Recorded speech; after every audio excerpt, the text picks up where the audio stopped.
கைகளை தட்டி எல்லாம் உற்சாகமாக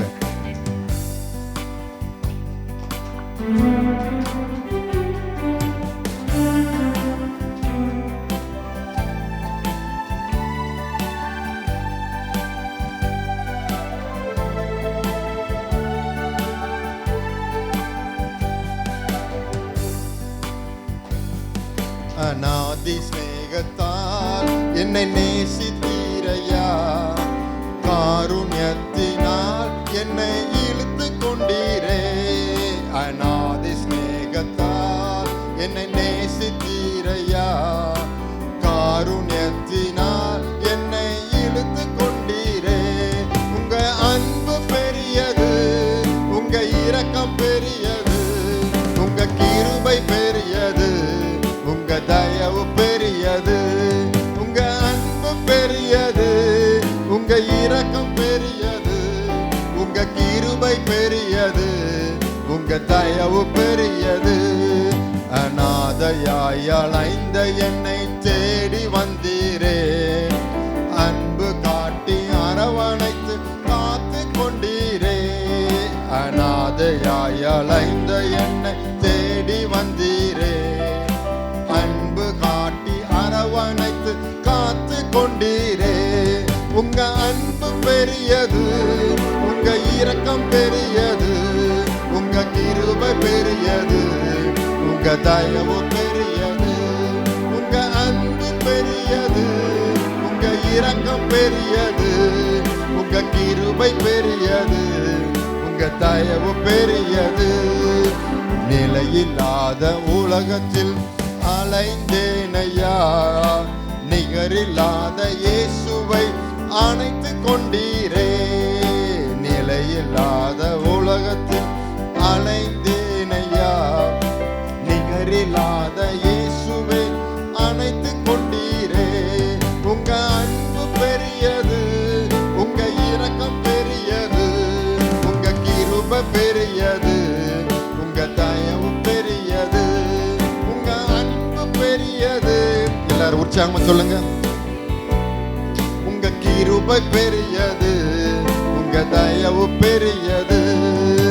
தாயின் கருவில் தோன்றும் முன்னே தெரிந்து கொண்டீரே, தாயை போல ஆற்றி தேற்றி நடத்தி வந்தீரே. தாயின் தோன்றும் முன்னே தெரிந்து கொண்டீரே, தாயை போல ஆற்றி தேற்றி நடத்தி வந்தீரே. உங்க அன்பு பெரியது, உங்க இரக்கம் பெரியது, உங்க கிருபை பெரியது, உங்க தயவு பெரியது. உங்க அன்பு பெரியது, உங்க இரக்கம் பெரியது, உங்க கிருபை பெரியது, உங்க தயவு பெரியது. நடத்தி வந்த பாதைகளை நினைக்கும் போதெல்லாம் கண்ணீரோடு நன்றி சொல்லி துதிக்கின்றேன் ஐயா. கர்த்தர் செய்ய நினைத்தது தடைபெறவில்லை, சகலத்தை நன்மையாய் செய்து முடித்தது. ஒவ்வொரு நாளும் நம்மளை கிருபையாய் பாதுகாத்து வழிநடத்திய தகப்பனை நோக்கி துன்பத்தின் நடுவில் எவ்வளவு கஷ்டமான சூழ்நிலை நம்மளை இந்த நாளை துதிக்க கிருபை பாராட்டி இருக்கிறாரு. நன்றி உள்ள உணர்வு நல்ல கைகளை தட்டி உற்சாகமாக பாடுவோம்.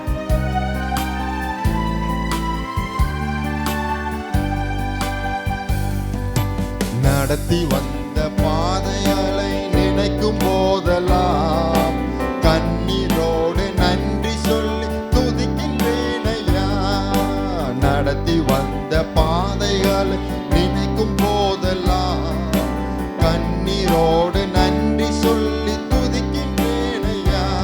உங்க அன்பு பெரியது, உங்க இரக்கம் பெரியது, உங்க கிருபை பெரியது, உங்க தயவு பெரியது. உங்க அன்பு பெரியது, உங்க இரக்கம் பெரியது, உங்க கிருபை பெரியது,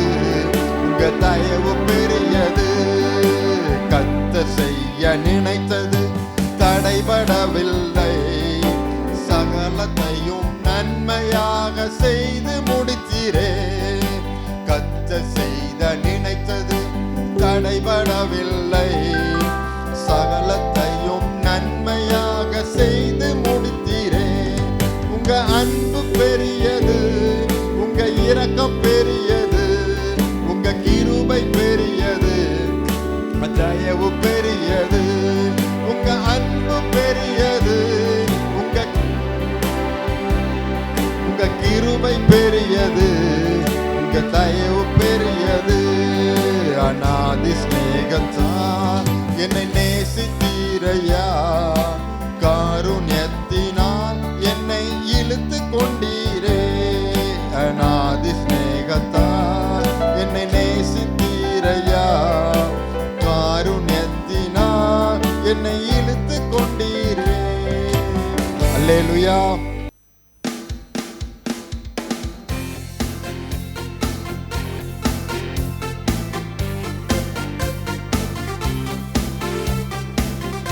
நல்ல கைகளை தட்டி உற்சாகம் போடும். என் பலனாய கர்த்தாவே, உம்மை நோக்கி பார்க்கிறப்பா அப்படிங்கிற உணர்வோடு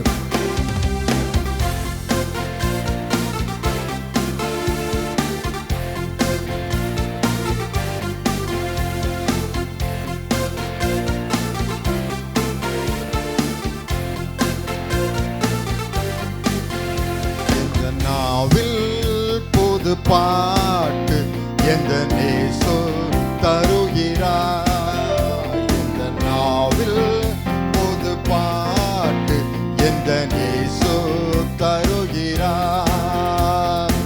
ஆனந்தம் கொள்ளுவேன், அவரை நான் பாடுவேன் உயிருள்ள நாள் வரையில். அல்லேலூயா. ஆனந்தம் கொள்ளுவேன், அவரை நான் பாடுவேன் உயிருள்ள நாள் வரையில். எந்த நாவில் புது பாட்டு எந்த நேசு தருகிறார். பாவ இருள் என்னை வந்து சுண்டு கொள்கையில் தேவன் அவர் தீபமாய் என்னை தேற்றினார். பாவ இருள் என்னை வந்து சுண்டு கொள்கையில் தேவன் அவர் என்னை தேற்றினார். ஆனந்தம் கொள்ளுவேன், அவரை நான் பாடுவேன் உயிருள்ள நாள் வரையில். அல்லேலூயா. ஆனந்தம் கொள்ளுவேன், அவரை நான் பாடுவேன் உயிருள்ள நாள் வரையில். இந்த நாவில் புது பாட்டு எந்த நேசு தருகிறார். பாதை நோயும் வந்த போது வேண்டல் கட்டினார். பாதை காட்டி துன்பம் எல்லாம் நீக்கி மீட்டினார். பாதை நோய் வந்த போது வேண்டல் கட்டினார். பாதை காட்டி துன்பம் எல்லாம் நீக்கி மீட்டினார். ஆனந்தம் கொள்ளுவேன், அவரை நான் பாடுவேன் உயிருள்ள நாள் வரையில். அல்லேலூயா. ஆனந்தம் கொள்ளுவேன், அவரை நான் பாடுவேன் உயிருள்ள நாள் வரையில். இந்த நாவில் புது பாட்டு எந்த நேசு தருகிறார். சேற்றில் வந்த என்னை அவர் தூக்கி எடுத்தார். நாற்றமெல்லாம் ஜீவரத்தம் கொண்டு மாற்றினார். தந்தை தாய் நண்பர் உற்றார் யாவமாயிரார். நிந்தை தாய் எங்குமாறு மேன்மை சொல். பாவ சேற்றில் விழுந்து நம்ம தூக்கி எடுத்து நம்மளை ராஜாக்களும் ஆச்சாரம் ஆக்கிய தோப்பனை நோக்கி அந்த கல்வாரி ரத்தம், அந்த பரிசுத்த ரத்தம் நம்முடைய கழுவிட்டுங்கிற ஒரு உணர்வோடு நல்ல கையில தட்டி உற்சாகமாக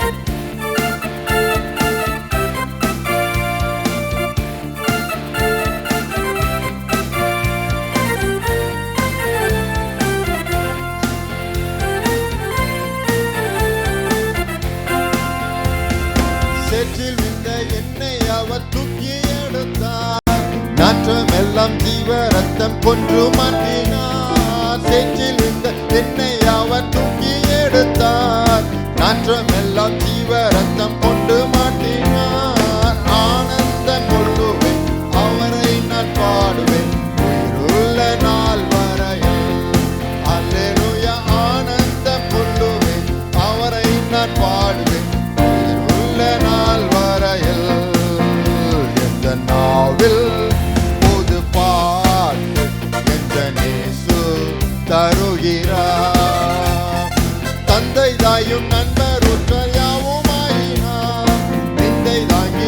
எங்கும் அவர் மேன்மை சொல்லுவேன்.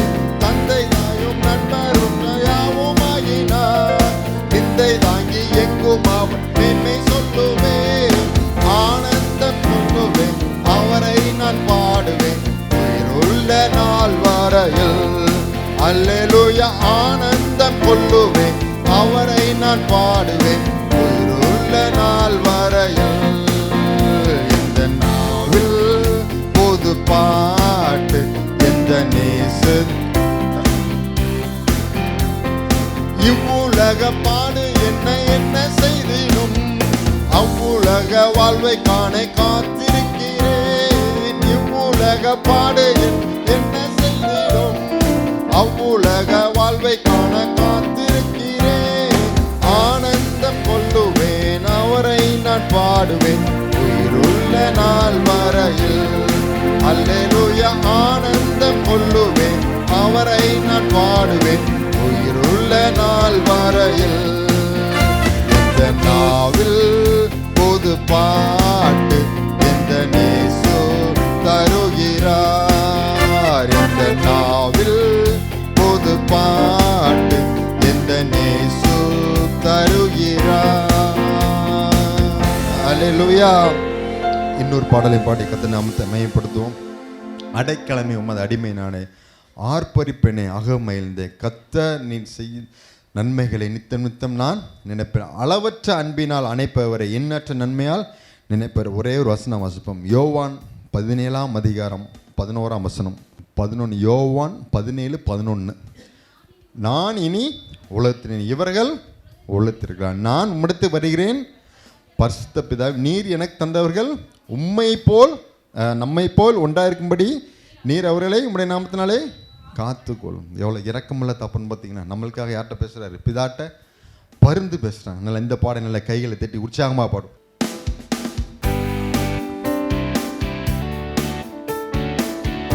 நல்லா எல்லாரும் உற்சாகமாக நல்ல கைகளை தட்டி வானத்தின் பூமியும் படைத்த சர்வ தெய்வத்தை நோக்கி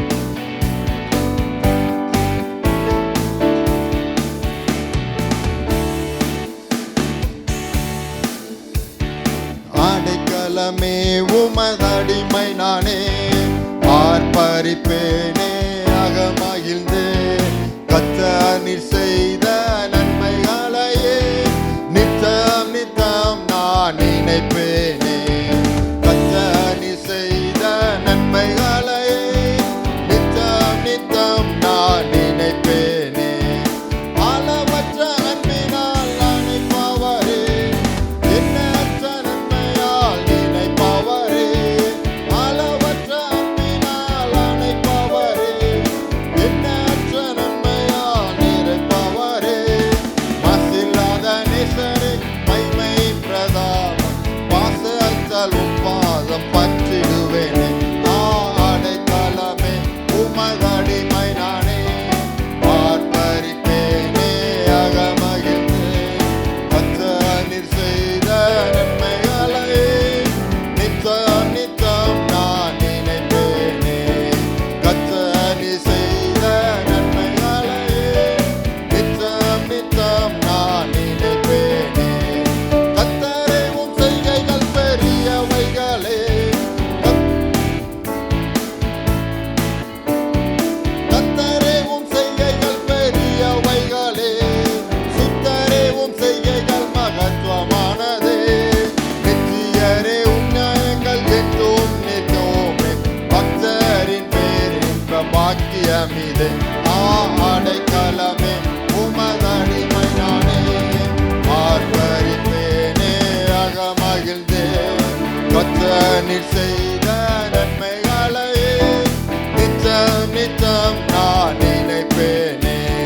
கர்த்தர் நீர் செய்த நன்மைகளையே நித்தம் நித்தம் நான் நினைப்பேனே.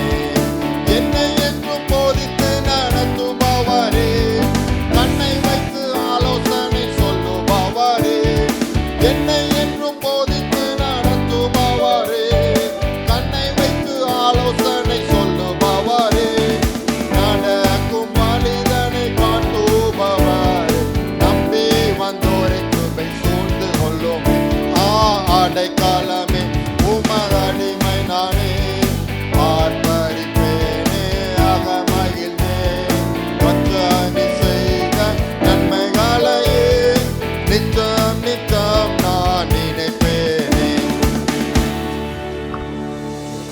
கரம் பற்றி நடத்தும் கர்த்தர் நீரல்லோ. கூப்பிட்ட என்னை குணமாக்கிறல்லோ.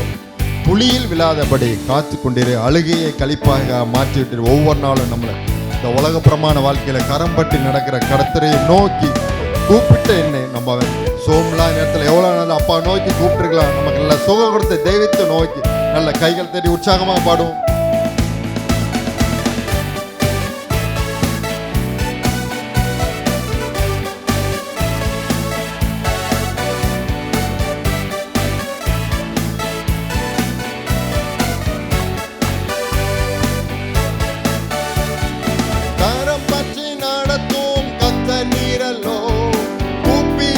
என்னை குணமாக்கி நீரல்லோ.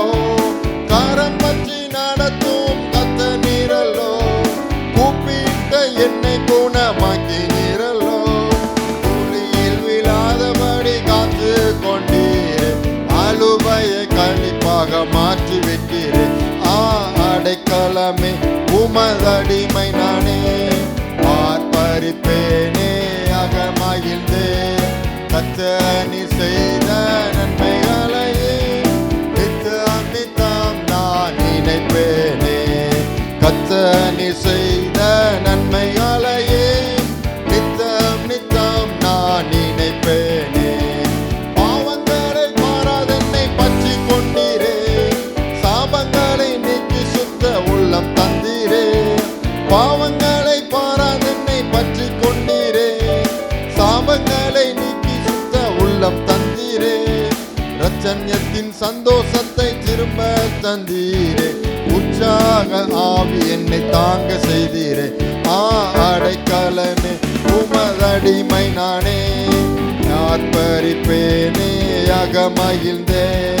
கர்த்தர் நீர் செய்த நன்மைகளையே நித்தம் நித்தம் நான் நினைப்பேனே. கர்த்தர் நீர் செய்த நன்மைகளையே நித்தம் நித்தம் நான் நினைப்பேனே. அல்லேலூயா. ஒரே வசனம் வாசிப்போம். மார்க் 4ஆம் அதிகாரம். மார்க் எழுதின சுவிசேஷம் 4ஆம் அதிகாரம் 39ஆம் வசனம். 39, 40, 41 3 வசனத்தை வாசிப்போம். சேர்ந்து வாசிப்போம். எல்லாரும் எடுத்தாச்சா? அவர் எழுந்து காற்றை அதிர்த்து கடலை பார்த்து இறையாதே அமைதியலாயிரு என்றார். அப்பொழுது காற்று நின்று போய் மிகுந்த அமைதியில் உண்டாயிற்று. அவர் அவர்கள் நோக்கி, ஏன் இப்படி பயப்பட்டீர்கள்? ஏன் உங்களுக்கு விசுவாசம் இல்லாமல் போயிற்று என்றார். அவர்கள் மிகவும் பயந்து, இவர் யாரோ, காற்றும் கடலும் இவரை கீழ்ப்படியல் என்று ஒருவரோட ஒருவன் சொல்லி கொண்டார்கள். நாம் என்ன செய்யறோம்? சில நேரம் ஏசப்பா நம்ம கூட இருக்காரா இல்லையான்னு என்ன செய்யலை தெரியல. என்ன சில சூழ்நிலையில் என்ன செஞ்சிடறோம்? மறந்து வார்த்தைகளை விட்டுறோம். கண்களை மூடி அப்பாவை நோக்கி பார்ப்போம். ஒரு மனதோடு சிந்தனைகள் சிதற விடாமல் தாயின் கருவிலை மீட்டெடுத்தார்ல, உணர்கிறோமா? இந்த நொடி வர எவ்வளவு விபத்துகள் மத்தியிலும், எவ்வளவு பாடுகள் மத்தியிலும், எவ்வளவு துன்பத்தின் மத்தியிலும், எவ்வளவு மரண பயத்தின் மத்தியிலும் நம்மளை கிருபையாய் பாதுகாத்து இந்த நாளிலும் அப்பா நோய் கூப்பிட கிருபை பாராட்ட இருக்கிறாரு. வாயை கொஞ்சம் திறப்புமே, வெக்கப்படாம அவரோட சமூகத்திலேருந்து நம்ம வாயை திறந்தோம்னா நம்ம எந்த பிரச்சனையா மாட்டிருந்தோம்னா அப்பா நமக்காக வாயை திறப்பான். கொஞ்சம் சிந்தித்து பார்ப்போம். எவ்வளோ இரக்கமுள்ள தகப்பன் கூட இருக்காரா இல்லையாங்கிற உணர்வே இல்லாமல் வாழ்ந்து கொண்டிருக்கிறோமே. ஒரு விஷயம் சிந்தித்து பார்ப்போம். அப்பா எங்களுக்காக அடிக்கப்பட்டீங்களப்பா, அந்த அன்பை உணர கிருபை தாங்கப்பா. இவ்வளோ நாள் நாங்கள் எப்படியோ வாழ்ந்திருக்கிறோம், ஆனால் இந்த நொடிப்பில் இருந்து உங்களுக்காக வாழ எங்களை தகுதிப்படுத்துங்கப்பா. அப்பா நோய் கேட்போமா? நாம் நிர்மலமாக இருக்கிற கர்த்தருடைய கிருபையை, அவருடைய இரக்கங்களுக்கு முடியவில்லை, அவைகள் காலைதோறும் புதியவைகள் சொன்ன தகப்பனை நோக்கி அப்பா நாங்கள் நிர்மலமாகாமல் இந்த நாளை உங்களுக்கு கிருபையினால் எங்களை மீட்டெடுத்து இந்த நேரம் உங்களை நோக்கி கூப்பிட, உங்களை நோக்கி பார்க்க எங்களை கிருபை பாராட்டுறீங்களே அப்பா. உங்களை நம்ப எங்களை கிருபை பாராட்டுங்கம்மா. அப்பா நோக்கி கேட்போமா? நம்புவேன் என்னேசு ஒருவரை, நான் நம்புவேன் என் இயேசு ஒருவரை, நம்புவேன் என் இயேசு ஒருவரை, நான் நம்புவேன் என் இயேசு ஒருவரை. நான் நிற்கும் பூமி நிலை குலைந்து அழிந்தாலும், என் நம்பிக்கையின் அஸ்திபாரம் அசைந்தாலும், நான் நிற்கும் பூமி நிலை குலைந்து அழிந்தாலும், என் நம்பிக்கையின் அஸ்திபாரம் அசைந்தாலும், நான் நம்புவதற்கு ஒன்றுமில்லை என்றாலும், நம்புவேன் என் இயேசு ஒருவரை. நான் நம்புவதற்கு ஒன்றுமில்லை என்றாலும், நம்புவேன் என் இயேசு ஒருவரை. நம்புவேன் என் இயேசு ஒருவரை, நான் நம்புவேன் என் இயேசு ஒருவரை, நான் நம்புவேன் என் இயேசு ஒருவரை,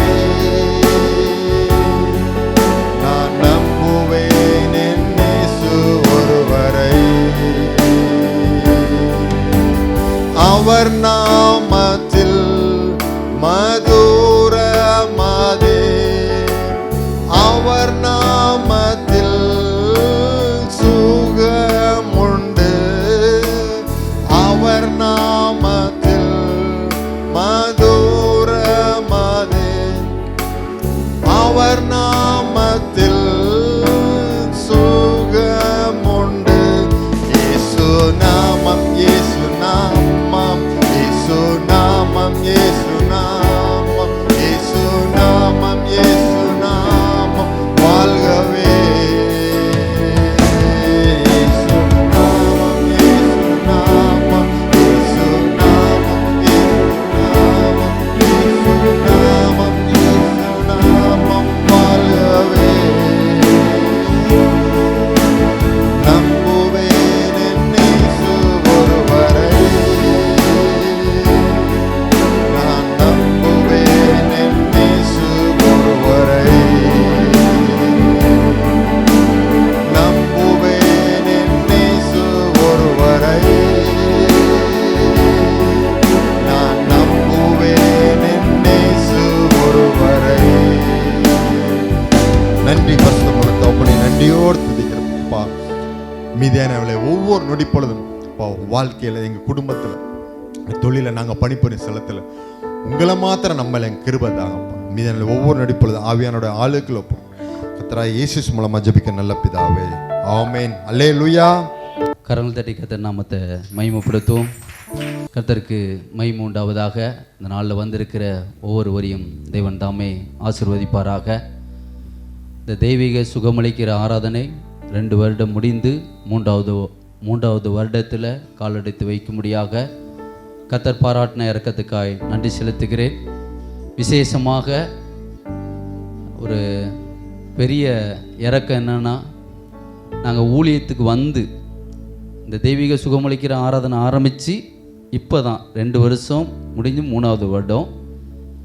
12ஆம் தேதி நாங்கள் குடும்பமாக இந்த ஊழியத்துக்கு, கர்த்தருடைய ஊழியத்துக்குண்டு ஆண்டவர் பிரித்தெடுத்து தெரிந்து கொண்டு 13 வருஷம் முடிந்து 14வது வருஷத்தில் காலெடுத்து வைக்க கர்த்தர் கிருபை தந்திருக்கிறார். அல்லேலூயா. உண்மையிலே எனக்கு ரொம்ப கர்த்தருக்குள்ளே மகிழ்ச்சியாக இருக்குது. இந்த தெய்வீக சுகமளிக்கிற ஆராதனையும் ஊழியத்துக்கு வந்ததும் ஒரு நாள் வித்தியாசத்தில் கர்த்தர் கொண்டு வந்து உங்கள் மத்தியில் கர்த்தர் நிறுத்தினதுக்காய் கர்த்தரை துதிக்கிறேன். விசேஷமாக இந்த நாளில் வேடாநத்தத்துலேருந்து ஏசப்பா தந்திருக்கிற குடும்பம், இந்த நாளில் அவங்க ஒரு சின்ன ஒரு சாட்சி மட்டும் அவங்க கேட்டுக்கொண்டாங்க. அவங்க ஒரு கொஞ்ச நிமிடம் அவங்க சாட்சி சொல்லி அப்படியே நம்ம மத்தியில் கர்த்தருடைய தாசர் கர்த்தருடைய வார்த்தையை கொண்டு வருவாங்க.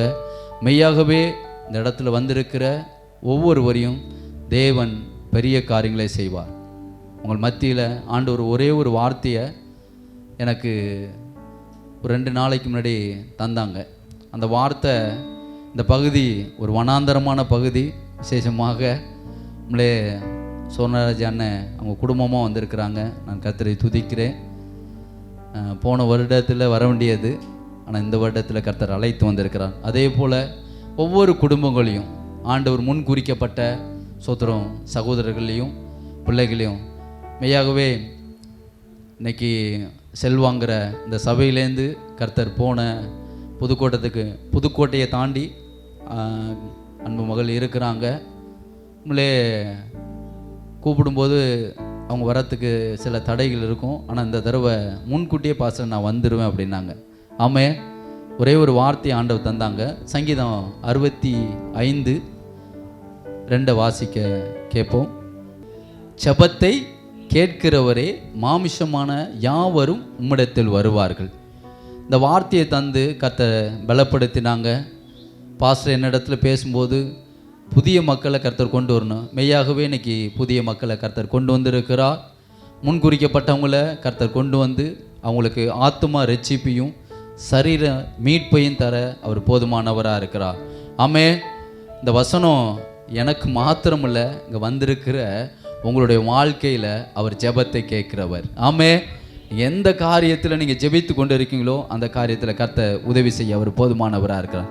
அதே போல் சோத்திரம், இந்த வருடத்தில் ஆரம்பித்த ஜனவரியில் ஆத்தங்கரையிலேருந்து கர்த்தர் எங்களுக்கு ஒரு குடும்பத்தை கர்த்தர் தந்திருக்கிறார். ஆமே, எங்கள் பக்கத்துலேயே அன்பு தாயார் குடும்பங்களை தந்து அவங்க அண்ணன் குடும்பங்களையும் தந்து கர்த்தர் நடத்தி கொண்டு இருக்கிறார். தேவனுக்கு மாத்திரம் மகிமை உண்டாவதாக. இப்பொழுது அன்பு சகோதரி வந்து சாட்சி சொல்லுவாங்க. நம்ம உற்சாகமாக கரங்கள் தட்டி தேவன் நாமத்தை மகிமைப்படுத்துவோம். ஸ்தோத்திரம் ஸ்தோத்திரம் ஸ்தோத்திரம் ஸ்தோத்திரம் ஸ்தோத்திரம். கர்த்தரின் நாமத்திற்கு மகிமை உண்டாவதாக. நாங்கள் இன்றைக்கி ஆலயத்துக்கு குடும்பமாக வந்திருக்கோம். என் கணவர் ரொம்ப போன ஆடி மாதம் வந்தாலே ரொம்ப கஷ்டப்படுவார். இந்த மாதம் பாஸ்டர் அண்ணன் வீட்டுக்கு வந்ததுக்கப்புறம் எங்கள் குடும்பத்தில் செய்வனை கட்டி எல்லா பிரச்சனையும் எல்லா வேதனையிலிருந்து விடுதலை கொடுத்துருக்காங்க. இயேசுவுக்கு ஸ்தோத்திரம், நன்றி. கரம் தட்டி கர்த்தர் நாமத்தை மகிமைப்படுத்துவோம் உற்சாகமாக. கொஞ்ச நேரம் இன்னொன்று அவங்க சாட்டை முடிச்சிட்டாங்க. அல்லேலூயா. உண்மையிலே ஸ்தோத்திரம். தேவனுக்கு மாத்திரம் மகிமை உண்டாவதாக. வருகிற நாட்கள்லையும் அவங்களே கேட்டுக்கொண்டது, பசங்க நான் சாட்சி சொல்கிறேன்னு அவங்க பதட்டத்தில் முடிச்சிட்டாங்க. அவங்க கணவன் மனைவி பிள்ளைகளோடு வந்திருக்கிறாங்க. நேசிக்கிற நல்ல ஒரு சகோதரனை கர்த்தர் தந்திருக்கிறார். அவர் ஒரு கோயில் தர்மகர்த்தாவாக இருந்தவர். இந்த நாளில் தேவ சமூகத்தில் கர்த்தர் அழைத்து வந்திருக்கிறார். தேவனுக்கு மாத்திரம் மகிமை உண்டாவதாக. அந்த குடும்பத்தை ஆண்டவர் பேர் சொல்லி அழைத்தார். அல்லேலூயா. சோத்திரம், வேடாநத்தத்துக்காக 2015 அங்கே சோத்திரம் அந்த கிராமத்துக்காக ஜெபித்து கொண்டு இருக்கிறேன். அந்த கிராமத்தில் ஊழியம் செய்ய கர்த்தர் உதவி செய்தார். ஆனால் இந்த மே மாதத்துக்கு முன்னாடி சோத்திரம் ஏப்ரல் மாதம் கடைசியில் அந்த சகோதரியோட பேரை சொல்லி அவங்க வீட்டுக்கு கர்த்தர் கொண்டு போனார். ஆமே, உண்மையிலே சகோதரன் வந்து வீட்டுக்குள்ளே யாரையும் விட மாட்டாங்க. ஏன்னா ஒரு சிலர் அங்கே போனவங்கள பாஸ்டர் கூட சொல்லியிருக்காங்க, போனவங்களை அடித்தவரே இவர் தான். அல்லேலூயா. அப்படிப்பட்ட சகோதரனை கர்த்தர் இன்னைக்கு தேவ சமூகத்தில் கர்த்தர் கொண்டு வந்திருக்கிறார். ஆமே, உண்மையிலே ஸ்தோத்திரம். போன ஸ்தோத்திரம் 8வது மாதம் கடைசியிலேருந்து குடும்பமாக கர்த்தர் அழைத்து வந்திருக்கிறார். தேவனுக்கு மாத்திரம் மகிமை உண்டாவதாக. இப்பொழுது நம்ம மத்தியில் ஸ்தோத்திரம் கர்த்தருடைய தாசர் பாஸ்டர் ரெவரண்ட் ஐயா, ஸ்தோத்திரம் அருள்ராஜ் பாஸ்டர் அம்மா அவங்க குடும்பமாக இந்த இடத்துல வந்திருக்கிறாங்க. மீளவட்டம் பகுதியில் ஏஜி சபையை ஒரு சபையை கட்டி கொடுத்துட்டு இன்னொரு சபையும் நிறுவி இன்றைக்கு ஸ்தோத்திரம் தேவன் முன்குறிக்கப்பட்ட பிள்ளைகளை அநேக பிள்ளைகளை கர்த்தருக்குள்ளே எழுப்பக்கூடிய நல்ல கிருபை பெற்ற தேவதாசரை கர்த்தர் நம்ம மத்தியில் பாஸ்டரம்மாவையும் பாஸ்டரையும் தேவன் இன்னும் வல்லமையாக பயன்படுத்துவாராக. இப்பொழுது நம்ம மத்தியில் கர்த்தருடைய வார்த்தையை கொண்டு வருவாங்க. கரங்கள் தட்டி தேவநாமத்தை மகிமைப்படுத்தும் உற்சாகமாக. ஸ்தோத்திரம் ஸ்தோத்திரம் ஸ்தோத்திரம் ஸ்தோத்திரம். அழைக்கப்பட்டவர்கள் அநேகர் ஆனால் தெரிந்து கொள்ளப்பட்டவர் சிலர். ஒரு மனுஷன் ராஜா விருந்து பண்ணி, விருந்துன்னா எப்படி விருந்து பண்ணியிருப்பார்? அங்கெல்லாம் போய் அழைச்சிட்டு முதல்ல சொல்லிட்டு வந்தால் சாப்பாடெல்லாம் ரெடி பண்ணிவிட்டு திருப்பியும் யூதர்கள் 2 தடவை அழைப்பாங்களாம். 2வது தடவை அழைச்சா ஒவ்வொருத்தரும் சாக்கு போக்கு சொல்லிவிட்டு ஓடியே போயிட்டாங்க. ஒருத்தன் நம்ம ஏர் மாடு வாங்கினேன், ஒருத்தன் வயலை வாங்கினேன், ஒருத்தன் புதுசாக கல்யாணம் முடிச்சேன்ட்டான். கர்த்தர் சோத்திரம், நிறைய அவங்க வச்சுருக்குறாங்க சாக்கு போக்கு. ஆனால் இயேசு கிறிஸ்து சொன்னார், என்ன சொன்னாங்கன்னா, மார்த்தாள் அநேக காரியங்களை குறித்து கவலைப்பட்டு கலங்கினவள், ஆனால் அவருடைய சகோதரி மரியாளோ அவருடைய பாதத்தில் அமர்ந்திருந்தாள் என்று பார்க்கலாம். அப்போ மார்த்தாளுக்கு இயேசு சொன்ன காரியம் அதுதான், மார்த்தாளே மார்த்தாளே, நீ அநேக காரியங்களை குறித்து கவலைப்பட்டு கலங்குகிற, ஆனால் தேவையானது ஒன்று தான், மரியாள் தன்னை விட்டு எடுபடாத நல்ல பங்கை தெரிந்தெடுத்திருக்கிறார். இன்றைக்கும் உங்களுக்கும் எல்லாருக்கும் நிறைய வேலைகள் உண்டு, ஆனால் எல்லாவற்றையுமே நம்ம எல்லாத்தையும் ஒதுக்கி வைத்து விட்டு தேவ சமூகத்துக்கு வந்திருக்கிறோம் பார்த்தீங்களா? நிச்சயமாகவே நம்மை ஆண்டவர் கூர்ந்து பார்த்து உங்களுடைய குடும்ப காரியம், தனிப்பட்ட வாழ்க்கை, உங்களுடைய எல்லா காரியத்தையும் இன்றைக்கி தொட போகிறார். ஹல்லேலூயா. நீங்கள் இங்கேருந்து வெறுமையாக போகவே மாட்டீங்க. இங்கே இருந்து நிறைவான ஆசீர்வாதத்தை பெற்றுக்கொண்டு தான் நீங்கள் போக போகிறீங்க. ஹல்லேலூயா. எனக்கு நேரம் எல்லாருக்கும் நான் நன்றி சொல்கிறேன். முக்கியமாக அவங்க சொன்னது போல், பாஸ்டர் சொன்னது போல், அவங்களுடைய ஊழிய அழைப்பில் அவர் ஒரு மைல்கல் கடந்து வந்திருக்கிறாங்க. 13 வருஷங்கள் முடிந்து 14வது வருஷத்தில் ஊழிய அழைப்பு மிக முக்கியம். இன்றைக்கி கல்யாண நாளை கொண்டாடுகிறாங்க, பேர்த்டே கொண்டாடுறாங்க, எல்லாத்தையும் இது பண்ணுறாங்க. ஆனால் ரட்சிக்கப்பட்ட நாளையும், ஞானஸ்தானம் எடுத்த நாளையும், அபிஷேகம் பெற்ற நாளையும், ஊழியத்துக்கு அழைக்கப்பட்ட நாளையும் சிறப்பு பண்ணுறது அவங்க முக்கியமான ஆட்கள் தான் பண்ணுறாங்க. அது சந்தோஷப்படுறாங்க. கர்த்தருடைய பரிசுத்த நாமம் மகிமைப்படுவதாக. இப்பொழுதும் நம்முடைய இருதயத்தை திருப்புவோம். ஆண்டவர் நம்மோடு பேச போகிறார். அல்லேலூயா. எத்தனை பேர் நம்புறீங்க? அல்லேலூயா. நாம் எல்லாம் இங்கே இருக்கிறதை காட்டிலும் தேவனுடைய பிரசன்னம் இங்கே அதிகமாக இருக்குது. அல்லேலூயா. வேதம் அதுதான் சொல்லுது, என் நாமத்தின் நிமித்தம் 2 பேர் 3 பேர் எங்கு கூடினாலும் அவர்கள் நடுவில் நான் இருக்கிறேன். இருப்பாரா இல்லையான்னு இருக்கிறேன்னு சொல்லியிருக்கிறார். அவர் நம்முடைய நடுவில் அவர் அசைவாடி கொண்டிருக்கிறார். எல்லாருடைய இருதயத்தையும் அறிந்திருக்கிறார். எல்லா குடும்ப வாழ்க்கையும் அறிந்திருக்கிறார். உங்களுடைய எண்ணங்கள், ஏக்கங்கள், தேவைகள்லாம் அறிந்திருக்கிறார். அவர் முகமுகமாய் பேசுகிறவர், தம்முடைய வார்த்தையை கொண்டு பேச போகிறார். அல்லேலூயா. ஒரு நிமிஷம் கண்களை மூடி நாம் கர்த்தரை நோக்கி பார்ப்போமாக. ஹல்லேலூயா. ஸ்தோத்திரம் ராஜா. பிரைஸ். எல்லாரும் நம்முடைய இருதயத்தை திருப்புவோம். வேறு எந்த சிந்தனையும் வரக்கூடாது. தேவ சமூகத்துக்கு வந்துட்டிங்கன்னா நீங்கள் அவருடைய முகத்தையே தான் நீங்கள் பார்க்கணுங்க. உங்கள் பிரச்சனை நினைக்கக்கூடாது. நீங்கள் வீட்டிலேருந்து வரும்போது என்ன பிரச்சனை, நேற்று என்ன பிரச்சனை, கடந்த நாட்கள் 1 வருஷங்களாக என்ன பிரச்சனை, 2 வருஷங்களாக என்ன பிரச்சனை, பல வருஷங்களாக என்ன பிரச்சனை, இப்போ சமீபத்தில் ரீசெண்டாக என்ன பிரச்சனை, நேற்று இரவில் என்ன பிரச்சனை, இன்றைக்கி காலையில் என்ன பிரச்சனை, அப்படிப்பட்டதான நெருக்கத்தோடு ஒரு வேலை வந்திருக்கலாம் நீங்கள். இப்போ நீங்கள் எல்லாத்தையும் மறந்து சர்வ வல்லமையுடைய தேவனுடைய முகத்தை பார்க்க வந்திருக்கிறீங்க. கண்டிப்பாக ஆண்டவர் உங்களுக்கு நல்ல பதிலை வச்சிருக்கிறார். இன்றைக்கு ஆண்டவர் உங்களுக்கு நல்ல ஆலோசனை கொடுக்க போதுமானவராக இருக்கிறார். ஆமென். ஆண்டவர் நம்முடைய இருதயத்தை மனுஷன் முகத்தை பார்க்கிறான், ஆனால் இருதயத்தை பார்க்குற ஆண்டவர் இன்றைக்கு உங்களுடைய இருதயத்தை எல்லாம் பார்க்கிறார். நிச்சயமாகவே உங்களுக்கு நல்ல ஆலோசனைகளை கர்த்தர் கொடுப்பாராக. ஆண்டவரே, நம்முடைய சமூகத்தில் எங்களை தாழ்த்துகிறோம், மிகவும் ஆண்டவரே தாழ்த்து அர்ப்பணிக்கிறோம். ஆண்டவரே, இந்த ஸ்பெஷல் மீட்டிங்காக அநேக நாட்கள் இந்த சபை குடும்பம், பாஸ்டர் குடும்பம், இன்னும் அவங்க யார்கிட்டெல்லாம் சொன்னாங்களோ எல்லாருமே பல நாட்கள், 10 மாதங்கள் ஜெபம் பண்ணிட்டு இந்த கூட்டத்தை இன்றைக்கு ஒழுங்குபடுத்தியிருக்கோம். எத்தனையோ தடைகள், ஆனால் எல்லா தடைகளையும் நீ நிர்மலமாக்கி நீ கொண்டு வந்திருக்கிற மக்களுக்காக நாங்கள் நமக்கு நன்றி சொல்லுகிறோம். ஆண்டவரே, ஆரம்ப ஜெபத்திலிருந்து இதுவரைக்கும் உங்கள் பிரசனை கூட இருந்து எங்களை நீங்கள் மகிமை எடுத்துக்கொண்டிருக்கிறதுக்காக ஸ்தோத்திரம். பாடலார நடத்துகிற அருமையான ஊழியக்காரருக்காக ஸ்துதிக்கிறோம். இசை வாசித்த மகனுக்காக ஸ்தோத்திரம். எல்லாரையும் ஆசீர்வதிப்பீராக. இன்னும் உம்முடைய அபிஷேகம் அவர்களுக்கு பல மடங்கு கொடுத்து இன்னும் வல்லமையாய் பயன்படுத்துவீராக, பல இடங்களுக்கு கொண்டு போவீராக. கடைசி நாட்களில் வந்திருக்கிறோம். ஏதோ ஒரு இடத்துல தேக்க நிலையில் இருந்து நாங்கள் சின்ன ஊழியத்தை இவங்கெல்லாம் செய்யக்கூடாது. நல்லா பாடி ஆராதிக்கிற மியூசிக் போடுறவங்க இவங்கெல்லாம் இன்னும் பல சபைகளில் போய் ஆராதனை நடத்தணும். பல ஆயிரங்களுக்கு முன்பாக நிற்கணும். ஆண்டவரே, வரக்கூடிய நாட்களில் நீ அதை செய்ய போகிறதுக்காக நன்றி.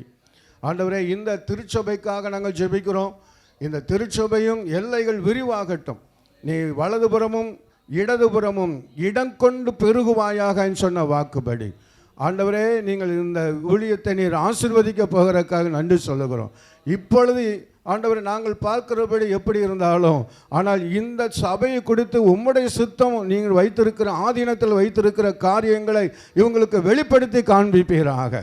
ஆண்டவரே, மகிமையான காரியங்களை நீ செய்ய போகிறதுக்காக நன்றி சொல்லுகிறோம். ஆண்டவரே, அவர்கள் இதுவரைக்கும் அடித்த கண்ணீர், ஜபங்கள், ஆண்டவர் தியாகம், அர்ப்பணிப்பு எல்லாவற்றுக்கும் நீ நல்ல பதிலை நீ தரப்போகிறதுக்காக நாங்கள் உமக்கு நன்றி சொல்லுகிறோம். ஆண்டவரே, கர்த்தர் பெரிய காரியங்களை தொடர்ந்து செய்வீராக.